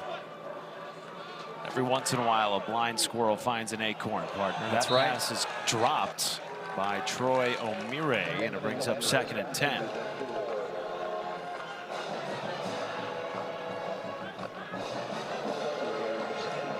Well, certainly having him rip off chunk plays of 15+ opens up the playbook a little bit for Corey Dennis. Sure.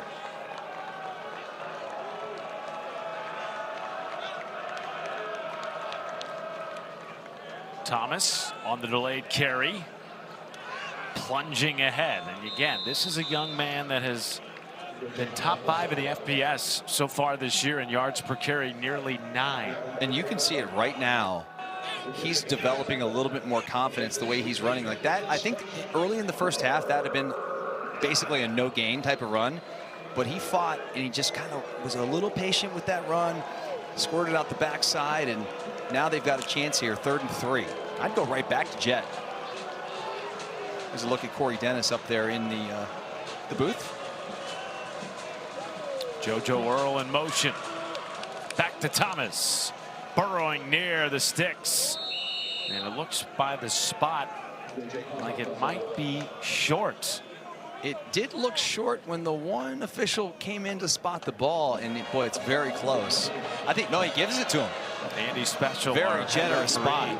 Comes in and signals a first down. And so Jet Thomas has done the heavy lifting on this drive. He comes out of the game for a snap.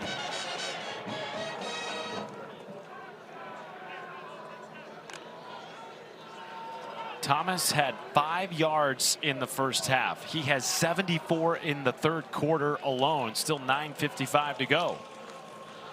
Fake it to Kevon Lee, and the third sack of the game for the Miami defense. This time it's Brock Rice with the takedown. I wouldn't keep Jet Thomas on the sidelines for too long. I'd want to get him back in the game. Timeout for an injured player. It is Roosevelt Andrews III, the defensive tackle for Miami, trotting off the field under his own power. So that's good news for Miami's defense, which was so good last year. And boy, has that been a staple by Chuck Martin coach teams. Top 25 in the country in scoring defense. They brought back 5 starters this year. A handful of preseason all-conference players being tested early in the second half against UNLV.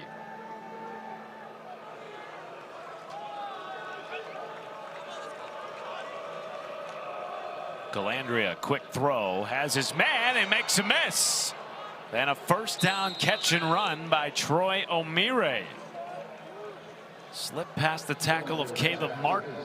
Boy, that was such a great run after catch, Matt. You break the tackle, and O'Meara is able to pick up that first down. I mean, that was 2nd and 13, and this ball is thrown. It's about a 6-yard gain if he's tackled right there on the outside.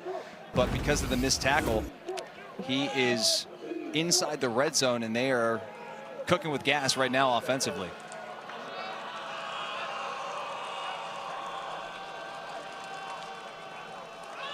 Kevon Lee leaping ahead, kept his feet churning, and it's 1st and goal inside the 7-yard line. Boy, this looks like a totally different UNLV offense. Their first 2 drives of the third quarter. Inspired football they're playing right now, and because they're having success on the ground, Matt, you've been the one clamoring for them to hand the football off and get Jet Thomas involved. Well, now they've really got the offense going. 1st and goal, and a chance to tie this game up. And if you think about it, you know, that last field goal was almost a gift by UNLV to Miami with the offsides penalty. Yeah, with all the penalties in this game, you could say, I think, for both teams, opportunities have been gifted, but certainly for UNLV, if you don't have that penalty, you force a punt. Timeout for an injured player. Caleb Martin's down. Martin's down. This is a drive to potentially take the lead in this game. Right, exactly. Martin, the sophomore from Chattanooga, Tennessee, his first year starting at corner. Went down after the play. Timeout on the field. We will step aside. Timeout at Yager Stadium.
Moments ago, Caleb Walker walking off the field holding that left arm after a collision at the end of the 1st and goal play, and now it appears as though the true freshman corner Adrian Walker will come in his place. Boy, the injuries starting to pile up for this Miami team.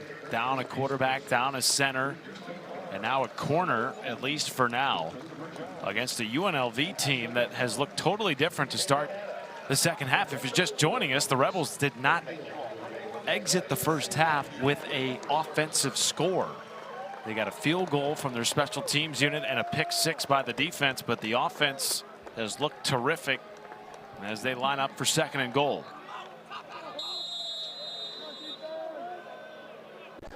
Kevon Lee splits out wide, empty set for Calandria. Slant, touchdown grab by Jaden Bradley, hanging on after the hit by Silas Walters. And UNLV is an extra point away from a tie game in Oxford. Shell-shocked, it appears, the Miami sideline right now. Everybody's so quiet in the crowd on the Red Hawks sideline. A beautiful throw and catch here. Just a quick 3-step drop. Really not even a 3-step drop. He's in the gun, just steps back, and it's a 1-2. Plants that left foot, comes inside. Great release, great throw, great catch. 2nd touchdown reception of the year for Jaden Bradley, the leading receiver in the Mountain West Conference, and it is a totally different ball game, Dustin Fox, than when we kicked off the second half. Miami's had the football for 3 plays in this third quarter, and we've got a tie game, 24-all from Oxford, Ohio.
Our Fansville college football update. Virginia Tech, UCLA, both electing to fire their head coaches after week 3. Notre Dame, that tight loss to Texas A&M. Right now, Memphis, the best chance, according to ESPN Analytics, out of the group of 5 to make the college football playoff, though they are down right now by 8 to Arkansas midway through the third. Meanwhile, here at Yager Stadium, another Group of 5 team with an above 20% chance, according to ESPN College Football Power Index, is UNLV. 3-0 start to their season. They have a big date looming in November with Boise State, the team that squashed their chances of making the CFP last year in the Mountain West Championship game. Here's Keith Reynolds. See you later! Keith Reynolds! House call! 100-yard score! Whoa!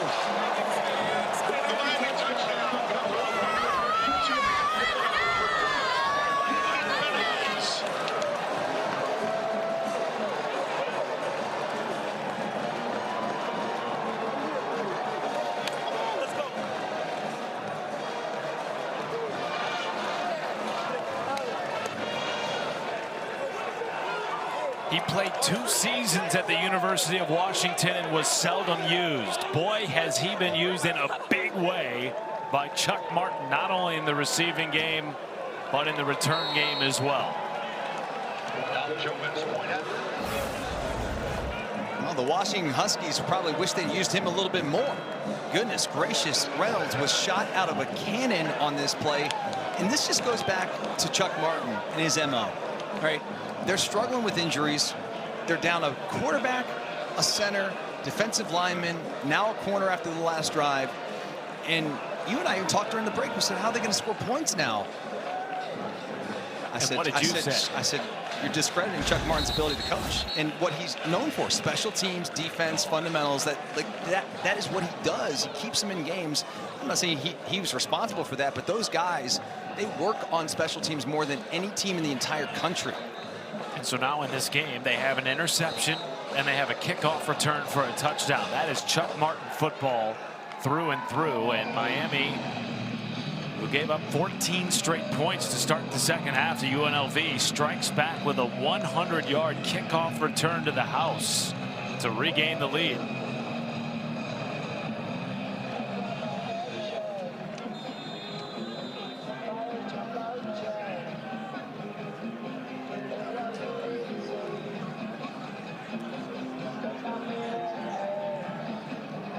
McLaughlin will boot it away for Miami. Jalen Glover, the deep man for the Rebels. And he will let this fly into the back of the end zone for a touchback. Well, ESPN every week supports the College Football Playoff Foundation's Extra Yard for Teachers Week each year, celebrating the great teachers across the country who have inspired so many of us. You can nominate a great teacher in your community today by visiting cfpfoundation.org. Chuck Martin, one of the great football teachers, not only at this university, but in the history of the MAC conference. This is the winningest program in the history of the MAC, and Chuck Martin a big reason for that. There's a wide open zip to the sideline, and it goes to Dede Reynolds. Explosive 18-yard play for a first down.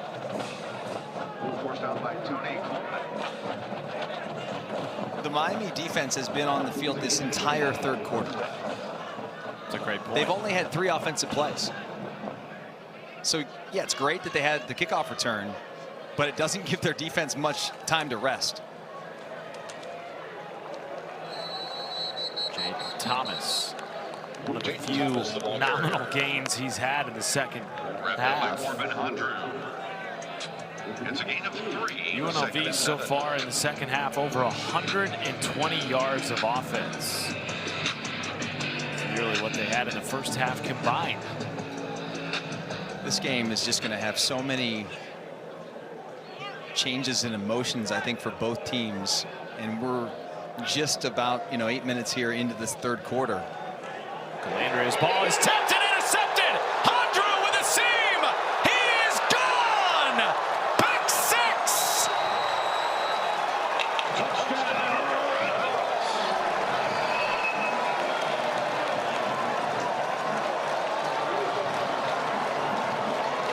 Second interception of the game for Hondru, Dustin Fox. All that work that UNLV did to get the game tied in the last 9 minutes in this third quarter, they're back to scratch right now. They're starting over. Down 14 again, about to be 14. As the ball was tipped by Trick, Adam Trick 20. Hondru takes it, and then just gets a little bit of a convoy. Led by Adam Trick into the end zone. Who batted the ball at the line of scrimmage.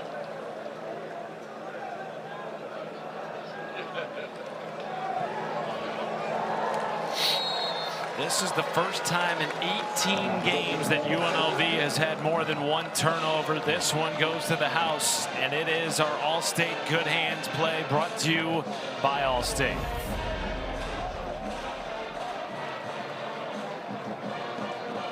Adam Trick 20, little move inside, tips the football in Hondru. Right guy, right spot. Drops right in the bread basket, takes it right to the house. Corbin Hondru tied for the team lead last year with 3 interceptions. He has 2 in this game and has made it a 2-touchdown lead.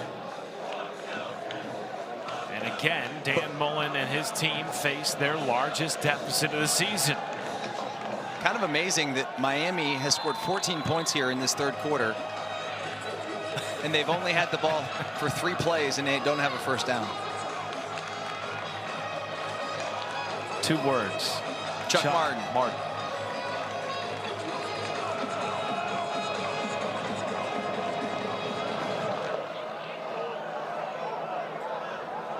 How does UNLV respond? Glover slips inside his own 15. And Miami's saying they have the football. What's the ruling here? It is Red Hawk football. The ruling on the field was a fumble recovered by Miami. 1st and 10. We are being told this will likely be reviewed, but Christian McKinney on special teams for Miami recovering the ball. We'll take another look and see if he was down.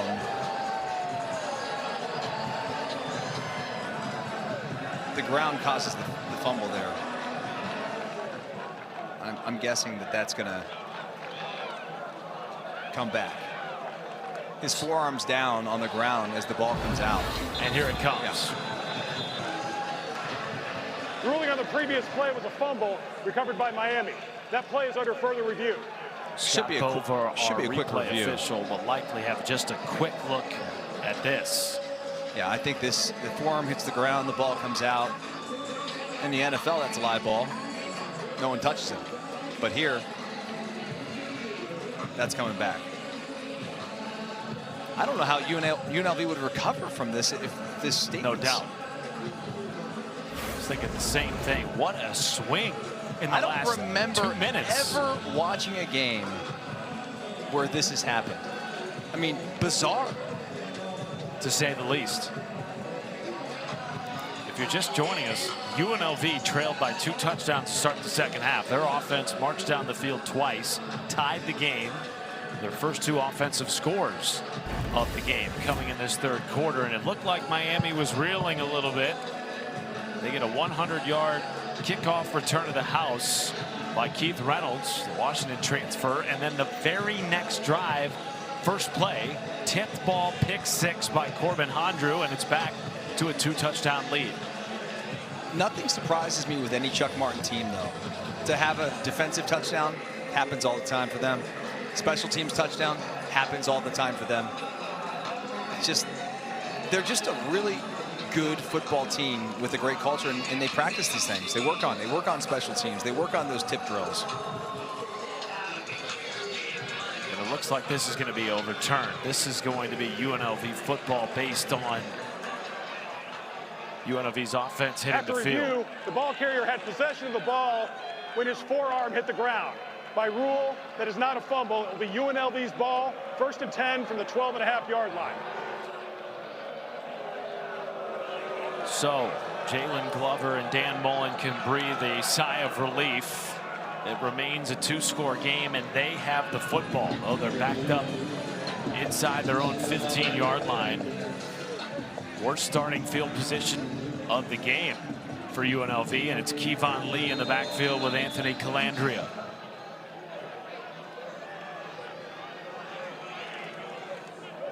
Goes to Lee, who turns ahead for a nice gain on first down.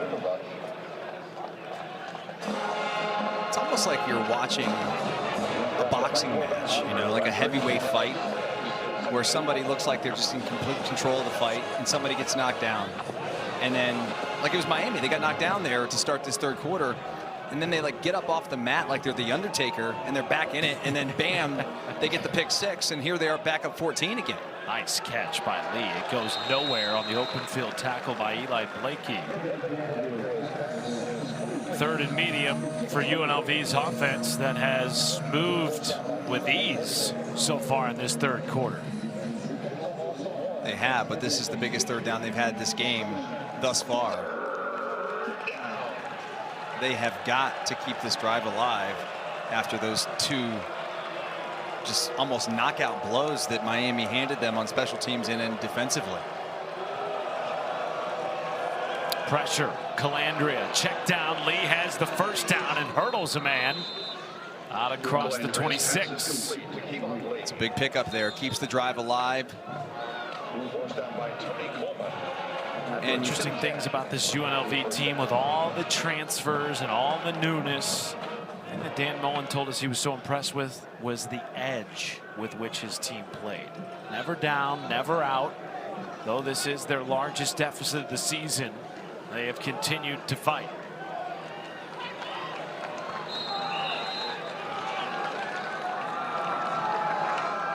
There's a lot of young men on this roster who are on their 2nd or 3rd program, and this is their last chance to have success at the Division I level.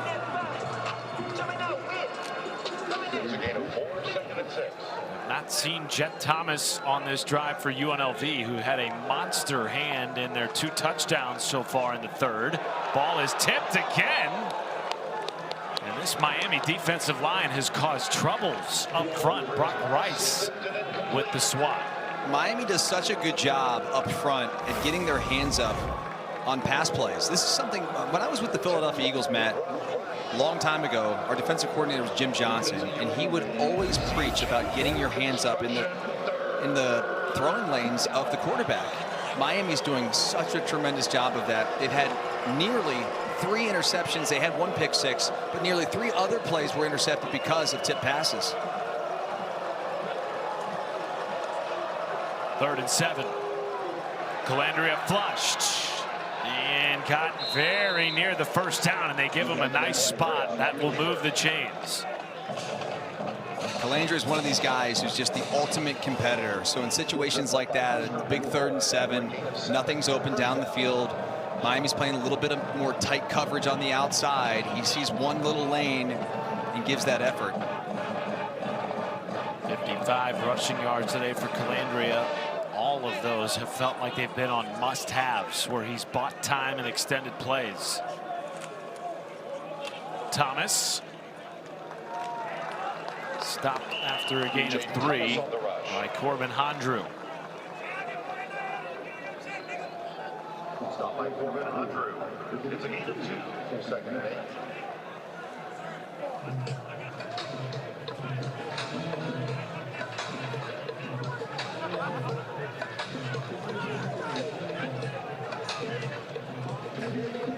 Thomas, one of the few that began his career at UNLV, still on this roster. In fact, he's the lone returning skill position starter on their offense from the team that was just 1 win away from a college football playoff appearance last year.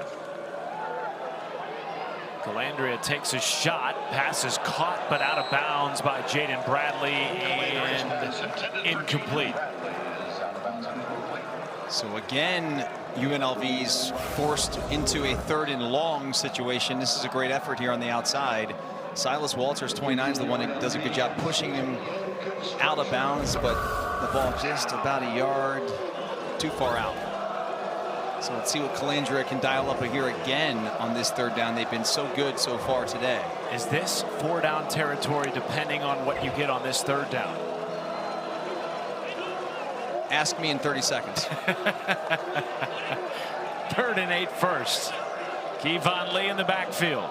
Calandria helps Dan Mullen not have to make that decision. A strike at midfield. And a gain of 12 to extend the drive.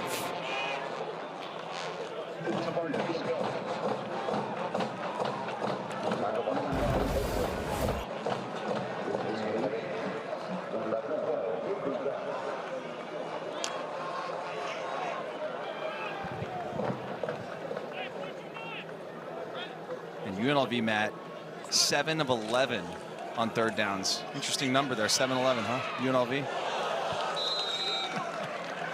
Their wide receivers have always been open, like 7-11 in this game. Let's get the pass line, baby. Tayshawn Lyons with the catch. 2nd and 3. Less than 2 minutes left in the third quarter. 2-score deficit for the Rebels, who again this year are in the conversation for a college football playoff appearance. But of course, that hinges on the result of this game today. Lee somehow gets away from tacklers and manages to get a first down. Well, he was dead to rights in the backfield and somehow slipped out of the tackle to move the chains. It was the right call, like the perfect call, because they had a run blitz on off the right side, and as the ball's handed off, you can see the blitz comes off the left side as you're looking at it right there, and then he just squirts out. He gets beyond the pressure and picks up the first down. Corey Dennis, along with the input of Dan Mullen, calling the plays for this offense. Pressure, Calandria backpedaling, caught by Thomas, and he is dragged down from behind by Nasir Washington, and a loss of 5. If Nasir Washington's unable to grab any sort of cloth on this play, it might have been a 20-yard gain. It was perfectly executed, almost too well executed, to the point where he was almost sacked as he's trying to get rid of the football. Talking about Calandria, he finds his running back on the screen, just dumps it off. But man, Washington has that jersey that I don't know, maybe it had been an undershirt. I don't know what he grabbed, but enough cloth that he's able to force the 5-yard loss. And he will take us to the fourth quarter, a 2-touchdown lead for Miami, who had a kickoff return to the house and a pick 6 to the house on a gorgeous afternoon in Oxford. 1 quarter left from Yager Stadium.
Wow, what a wacky game this has been as we welcome you back to the All-State Saturday Kickoff on ESPN. Matt Schumacher, the former Ohio State captain, Dustin Fox.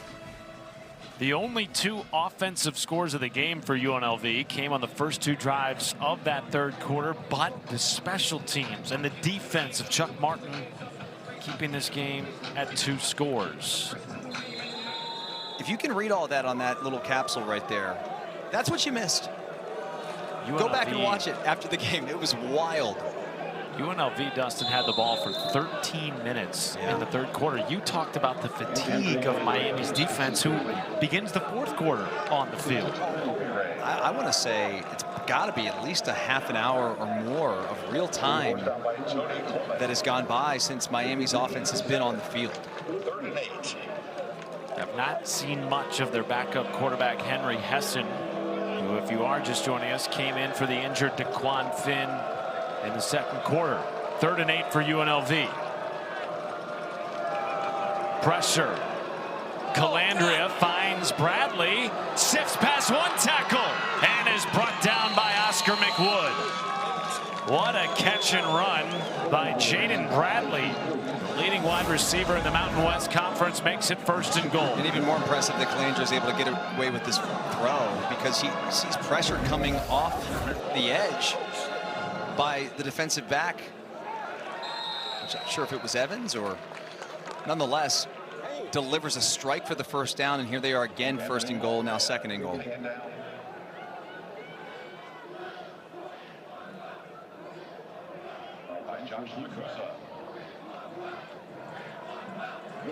Well, if there's one person that you would want manning the controls to lead a comeback like this, I would venture to guess Dan Mullen would say, I want it to be Anthony Calandria. The moxie, the confidence with which he plays, big reason why he was Dan Mullen's first call when he got the job. End zone shot over the head of Dede Reynolds. And the true freshman Adrian Walker might have gotten away with a hold there.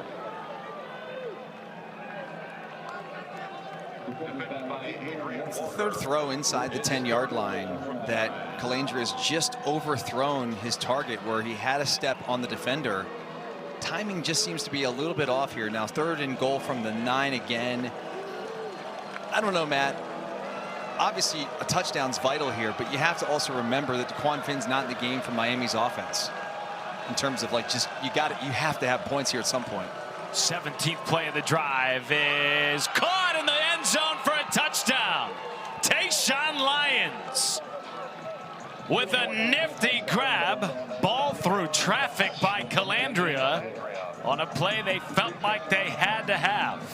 Man, that was just threading the needle. I have no idea how he's able to get that ball through there and how Lyons comes up with that catch. Just tremendous. There's so much red and white out there, both teams with the same color schemes. It's difficult to see, but man, 17 plays, 87 yards. Is that a drive? Unbelievable drive. Timeout. And how many 3rd down conversions did they have on that drive? 3, 4? I don't know, man. If you guys are watching this at home, 5 3rd down conversions. Thanks, baby. 38-31, folks. Don't go anywhere. We got a heck of a ball game. Okay.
Sunday Night Baseball comes to a close this weekend. Final matchup of the regular season is an important one. Mariners, Astros, top two teams in the AL West. Our coverage begins at 6 Eastern on ESPN2 with Baseball Tonight Sunday Night Countdown. Tayshaun Lyons, what a grab on the pitch and catch from Anthony Calandria. Third offensive score of the second half for UNLV, which did not have a single offensive score in the first half, and it's back to a one-score game. And for the first time in what feels like an hour of real time, we will see Miami's offense come onto the field, led by backup quarterback Henry Hesson, playing in place of the injured DeQuan Finn. With a 7-point lead and knowing Chuck Martin, I'd imagine a heavy dose of Kenny Tracy on this drive. That's their 5'10", 230-pound tailback who has made some amazing runs today and has worn out the UNLV defense, certainly in that first half. Not so much here in the third quarter, but I'd go back to number 9. Has 66 yards rushing in the game so far. And it's Tracy stuffed in the backfield by Chief Borders. And some extracurriculars after the play between Austin Uke, the starting right guard for Miami, and a couple of the defensive linemen for UNLV. I think it's fair to say that this game has certainly woken up. UNLV, they've woke up. Remember, early start time for them, early kickoff here on the East Coast. They traveled last night. They didn't get out of the gates too hot. But boy, they have offensively in the third quarter played really good football. Now the defense with a big stop there. 2nd and 12. Back to Tracy. A nominal gain just past the original line of scrimmage, brings up 3rd and 9. With your backup quarterback, 3rd and 9. How aggressive are you? Not that aggressive. Because the last thing you can have happen here is you don't want to throw a pick. A turnover for UNLV is like the recipe for them to win the ball game. Boy, if you're Miami's defense, which has been on the field forever in the second half, you are hoping that Henry Hesson... I'm looking for something short here, Matt, where you can get the ball out quick to one of your guys that can run after the catch. Instead, it goes nowhere. Chief Borders and Marcel McDuffie with a TFL to force 3rd down in a punt situation upcoming for Miami.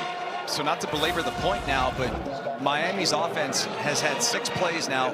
That's it in the second half.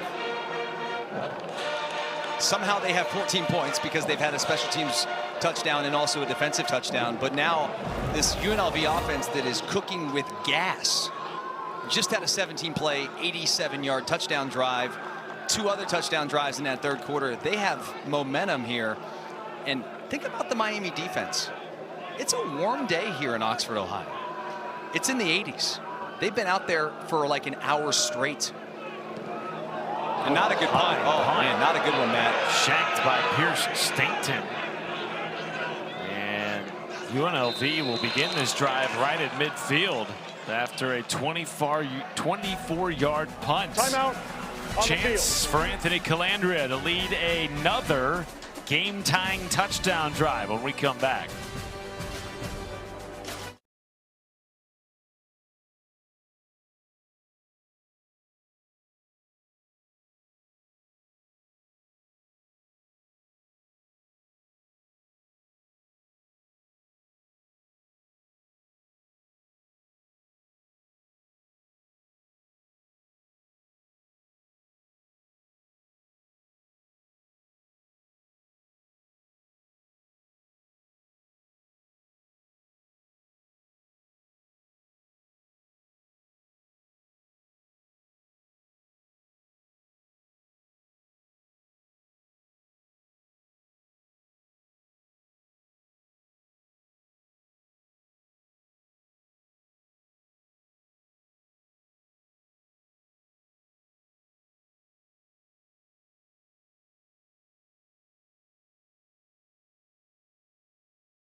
Well, Dustin Fox and I, along with our ESPN colleagues last week, had a chance to go to the College Football Playoff Committee headquarters, sit in their seats, and debate who should be in the playoff, who should not be, as if we were committee members. A very eye-opening and insightful experience in Dallas. Yeah, one of the great experiences I've had working for ESPN and covering college football, to have that, you know, behind the scenes look and have the conversations. We sat in the chairs. I was Mark D'Antonio for the day, my former defensive coordinator. Watch out for Chet Thomas, breaking tackles. Thomas inside the 20 and dragged down just by Luke Evans. Gain of 33 as he continues to rip chunk play after chunk play in the second half. Well, if the folks in that room were in Dallas are going to have conversations about UNLV football, they need to win this game today, Matt. If they want to be in consideration for the group of 5 and have an opportunity to maybe get into that top 12 for the college football playoffs. We're about a game away last year, Matt, from being in the tournament. They are right now a 21% favorite by ESPN College Football Analytics. Meanwhile, Jaden Thomas has over 110 yards rushing in the second half. Dustin Fox. They have found a recipe on the ground that they did not have in the first half. I think they piped in Matt Schumacher's headset into their locker room, or to Dan Mullen's headset, because you were clamoring for that the entire first half. So was Twitter, by the way. I checked that at halftime. Okay, yeah. Well, Jet Thomas has appeared, and I'm not sure if it was a decision to not run the ball or it was the circumstances, but nonetheless, he has been dynamic here in the second half. Lee splits out wide. Calandria looking left. Flushed. Falls. And it's a loss on the play. Brock Rice will be credited with the TFL. Brings up 3rd and long. And you could tell right there, Calandria didn't want to force a throw. And so he holds it a little bit too long and then just kind of caught a turf monster as he was trying to escape and pick up anything that he could to get back to the line of scrimmage. Now another big 3rd and long. They've been so good on this down and distance here in the second half. Converted 5 third downs on their last touchdown drive. Here's Lee running behind blockers. Lee barrels near the goal line. And it is 1st and goal inside the 5 for UNLV. They are just wearing out the Red Hawks defense with the running attack here in the second half. Whether it be Jet Thomas or Kevon Lee, both of these guys, they're getting pushed, their offensive line, they're running downhill, and you can just see, I mean, look at the 3rd down conversions there, 10 for 14. And you'd say, we don't want to be in 3rd down that many times, but if you're converting at that clip, you're happy. Lee stopped short. Brings up 2nd and goal. Second half has been about running the football for UNLV. It's opened up the pass game. They have 220 yards on the ground today, and Dan Mullen probably feels like he's got 3 plays here to make a game-tying score. I mean, a field goal here is not the end of the world, because the game-tying score gives you what? A tie. At some point, you're trying to win a game. So sure. if you get points here, then the next score would obviously give you a chance to have the lead.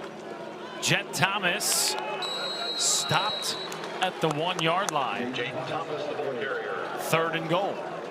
And I would just love to see a toss or a stretch play, something on the perimeter to Jet Thomas.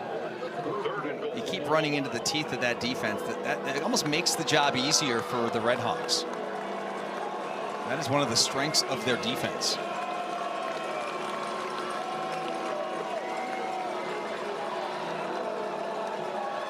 It's Lee in the backfield. Goes to Lee. Trying to fight for the end zone. He is in for a touchdown. 2nd score of the year for Kevon Lee. And yet again, UNLV in this half is an extra point away from a tie game.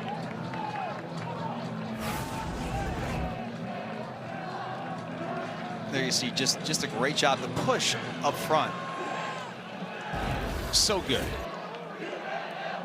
So good. And Kevon Lee just falls forward for the touchdown. Matt, we've called a ton of games together, and I've been a part of a lot of football games in my career. I don't remember a game quite like this. It's so weird how we've gotten to this 38-all. Timeout on the field. It feels like UNLV has just dominated here in the second half, and yet we still have a tie ball game. Folks, don't go anywhere. The roller coaster ride is just getting started.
The Allstate Saturday Kickoff is brought to you by Allstate.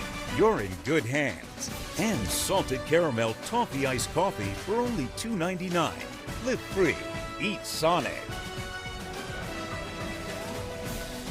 Uptown still a little bit deserted on this Saturday afternoon as the Miami Redhawk faithful remain at Yager Stadium and watching this game probably in the local watering holes around town. 38-all. Dan Mullen's team has twice come back to tie the game from down 14, which both times was their largest deficit of the season. And now Dustin Fox, Miami's offense, which had a season high 15 first half first downs, will come onto the field still without a first down in the second half. How do you get it going offensively with backup quarterback Henry Hesson? Well, and just a reminder, you said it there, backup quarterback in the game. Hesson has been in since the second quarter when DeQuan Finn, their star transfer, goes down with an injury. And so the offense, you would think, is really going to struggle. They had success the ensuing drive after he got hurt. Since then, it has been an extreme struggle for the Redhawks. Kenny Tracy on the ground. That will help. Their first down of the second half. It's a gain of 14. The 6-year senior from Indianapolis. That's a gain of 14 and a Miami first down. Another thing that allows you to do is rest your defense a little bit more. Miami's defense has been on the field most of the second half.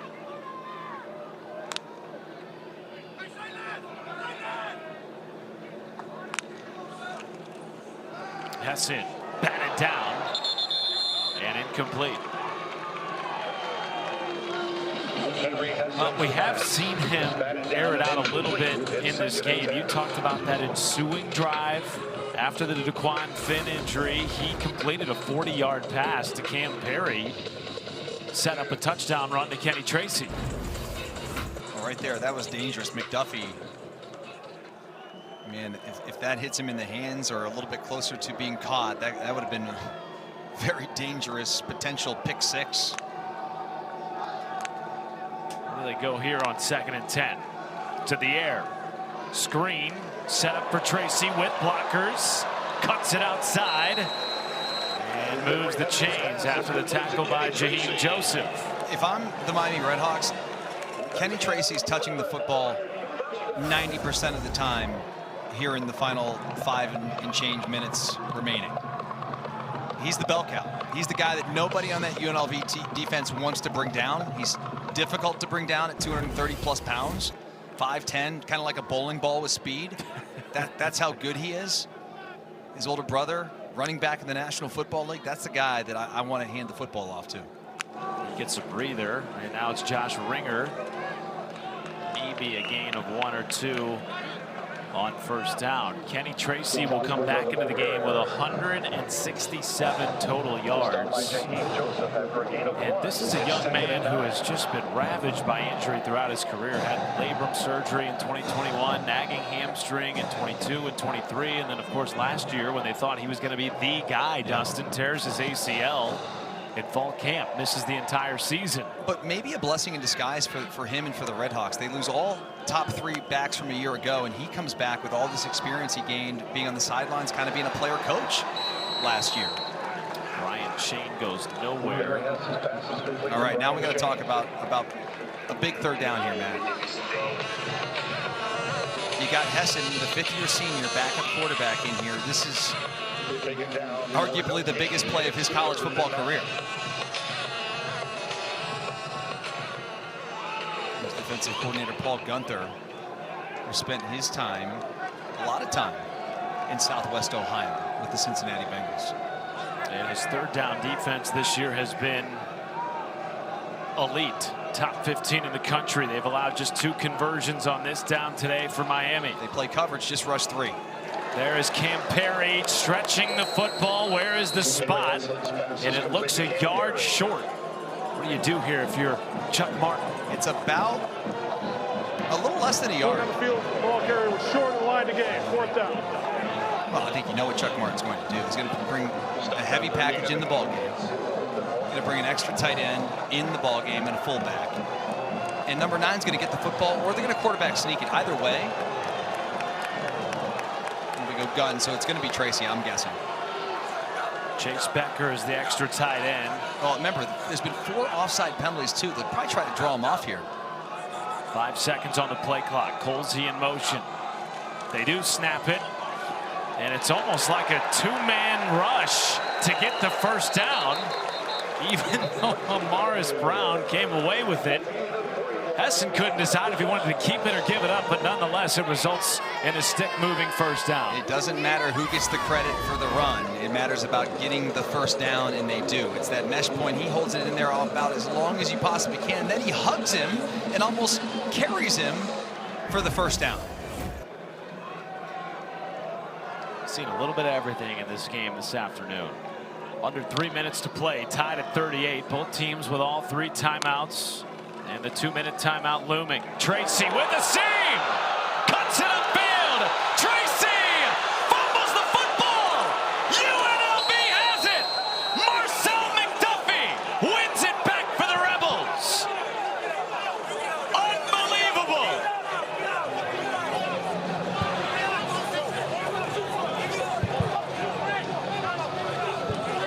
And a whole lot of extracurriculars after the play between both teams. The ruling on the field was a fumble recovered by the defense. 1st and 10, UNLV.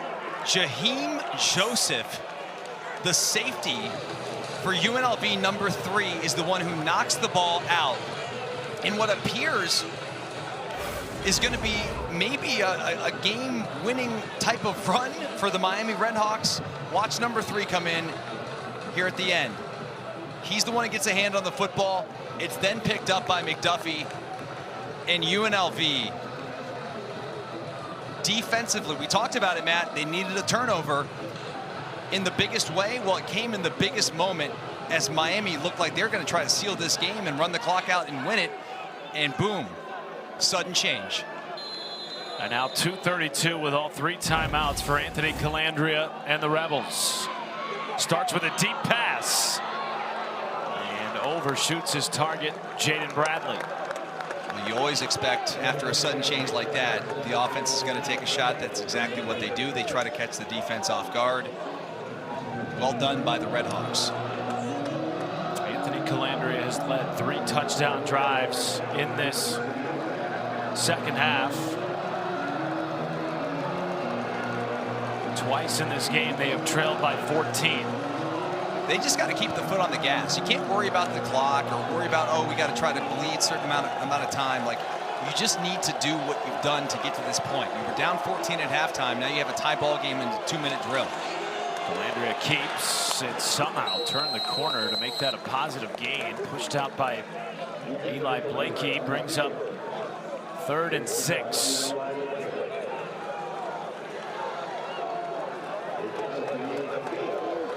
Clock does not stop on a play out of bounds until under 2 minutes. Will they run a play here before the 2-minute timeout? They don't need to, and they've got time. And look at those stats, 11 for 15. UNLV, this has been their money down today. And they'll have the free timeout to talk about the most important play of the game. This is the 2-minute timeout. Monster 3rd and 6 looming after the turnover produced by UNLV. We'll be right back after this.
UNLV's 5-game road non-conference win streak on the line. They are 3-0 this season.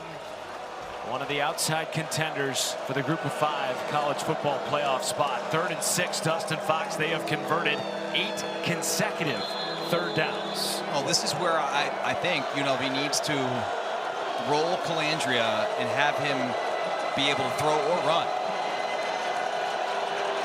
Has time to throw. And hits his man in stride. All across midfield.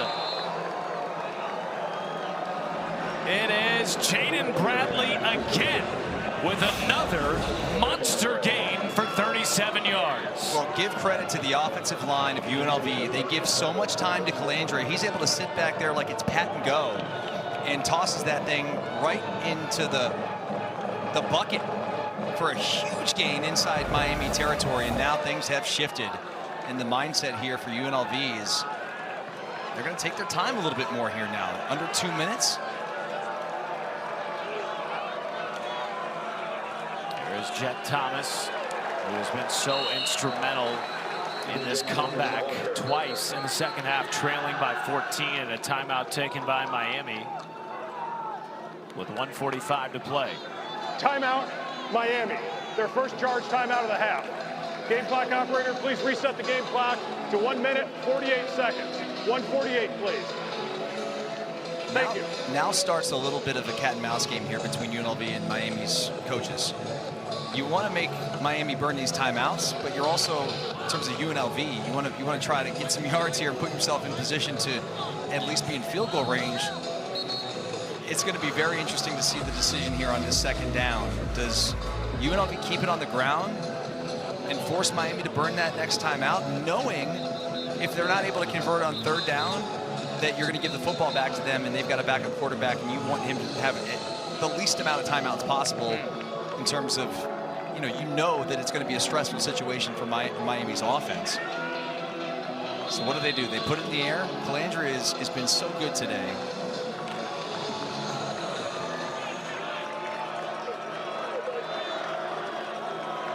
Calandre at 28 for 43 with 257 yards. Jet Thomas in the backfield. They will pass. Calandre has a wide open man. Troy O'Meara wrestled down inside the 10. And it's first and goal, UNLV.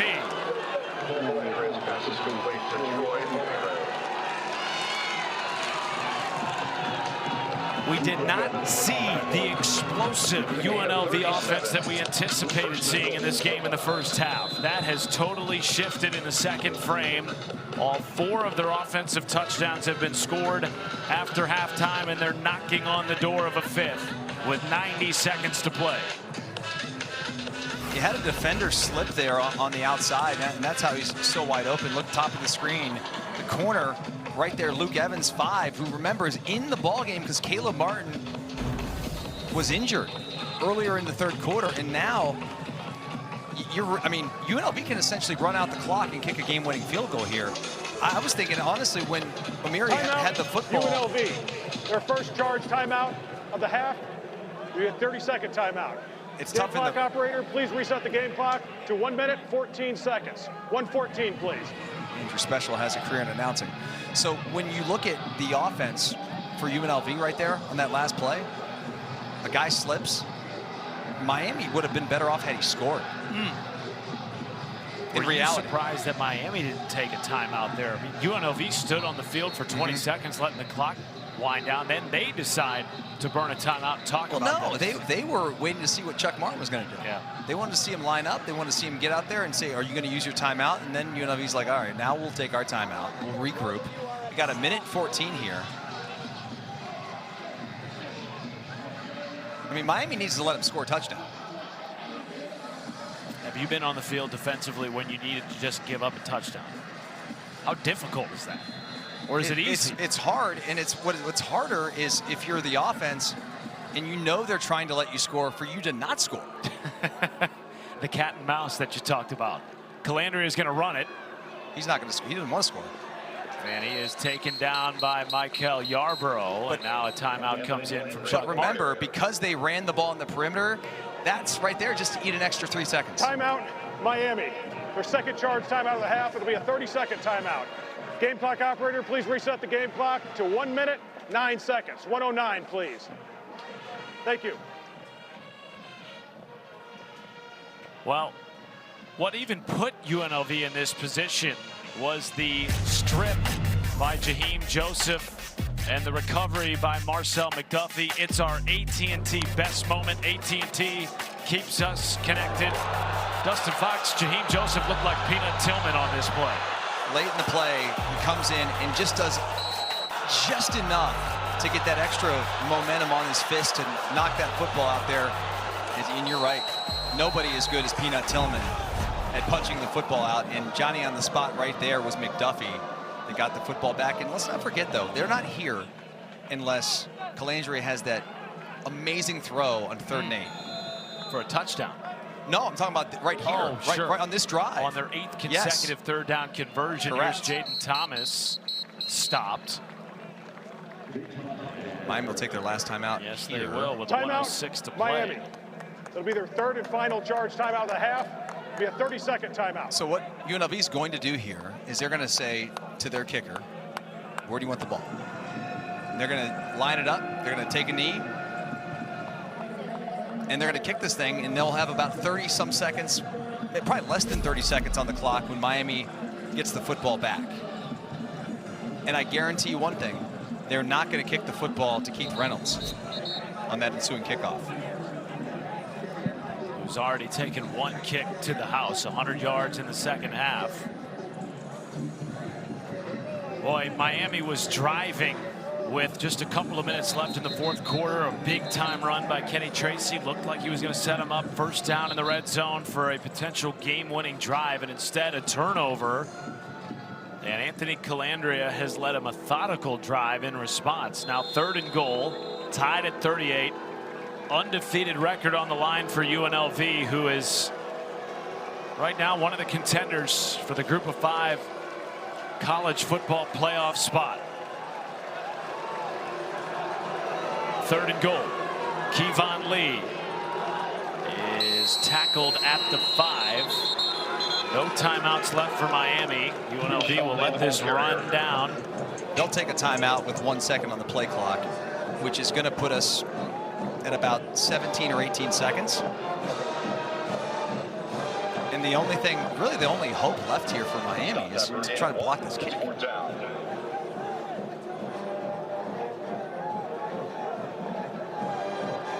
Wow, what a game we've had, partner.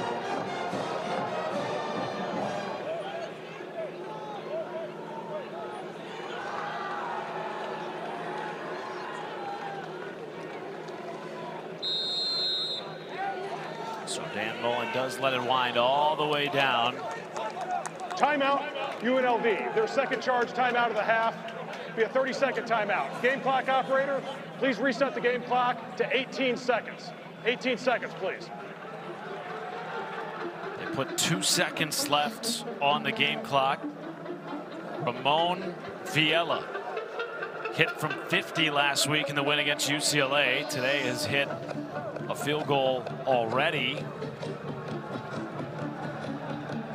And this one basically an extra point for the go-ahead score with less than 30 seconds to play and no timeouts for Miami.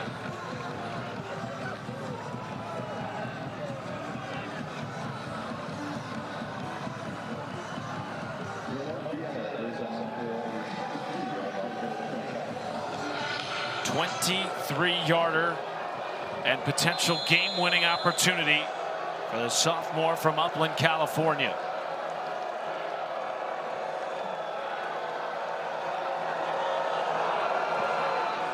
And he does put it right down the middle. 15 seconds left in the game. And a 3-point lead for UNLV. Remember, the last time that this game was tied, we had a kickoff return for a touchdown by Keith Reynolds of Miami. Now, if you're UNLV right here on this kickoff, you cannot kick the football to UNLV. In fact, I'd rather kick it out of bounds than kick it to him, which is a penalty. I'm not saying to do that. The goal here is you'd like to kick it out of the back of the end zone. But here, let's take a look back. This kickoff return to the house by Miami I mean, they haven't scored an offensive touchdown here in the second half. That's one of the touchdowns. The other one was a pick six, but Reynolds showed off some amazing speed on that kickoff return, untouched to the house. He's hoping somehow, some way he gets another chance. That one went for 100 yards. His team trails for the first time in this game with 15 seconds left. Twice today, Miami is led by 2 touchdowns. Both times UNLV mounting comebacks.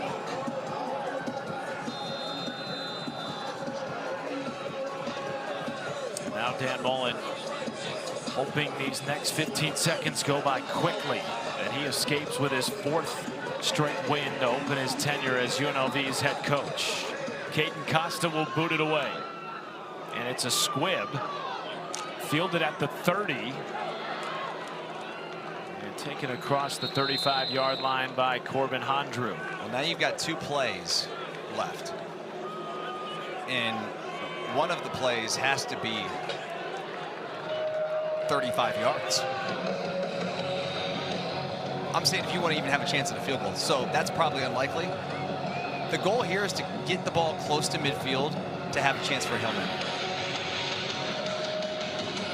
Henry Hesson, the backup quarterback, in for the injured DeQuan Finn, who went down in the second quarter. We have not seen him since. If you can somehow get the ball out near midfield immediately, you may have enough time to get up and snap it if the clock stops and it's obviously a first down. 3-man rush. Hesson with all day. Will take a shot. It is caught on a comeback by Cam Perry. 4 seconds. Miami has to sprint to the line and down this football.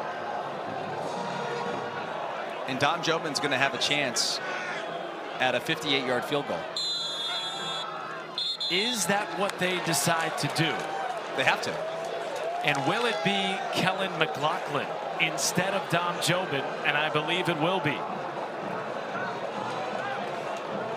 Kellen McLaughlin, who has not attempted a PAT or a field goal in this game, a redshirt sophomore from Louisville, Kentucky, can hit from 55 to 60 yards. He's done it in fall camp. He's done it in practice.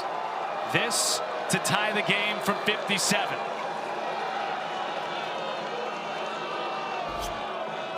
Butt snap. Oh no!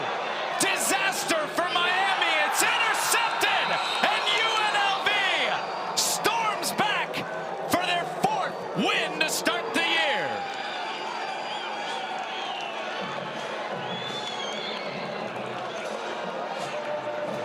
That's the end of the ball game.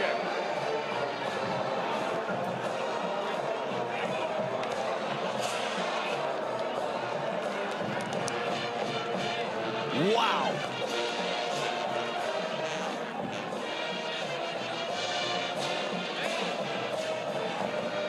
I'm speechless.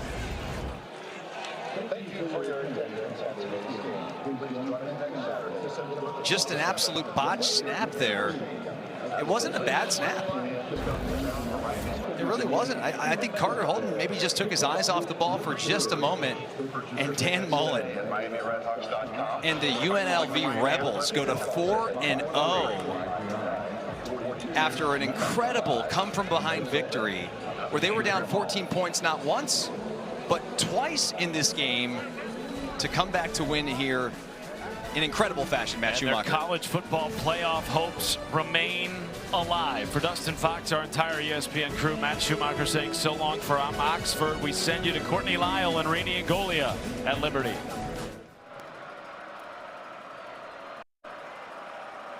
We welcome you to Lynchburg, Virginia for the Battle of the Blue Ridge. Courtney Lyle and Rini Angolia with you. JMU's got the ball first.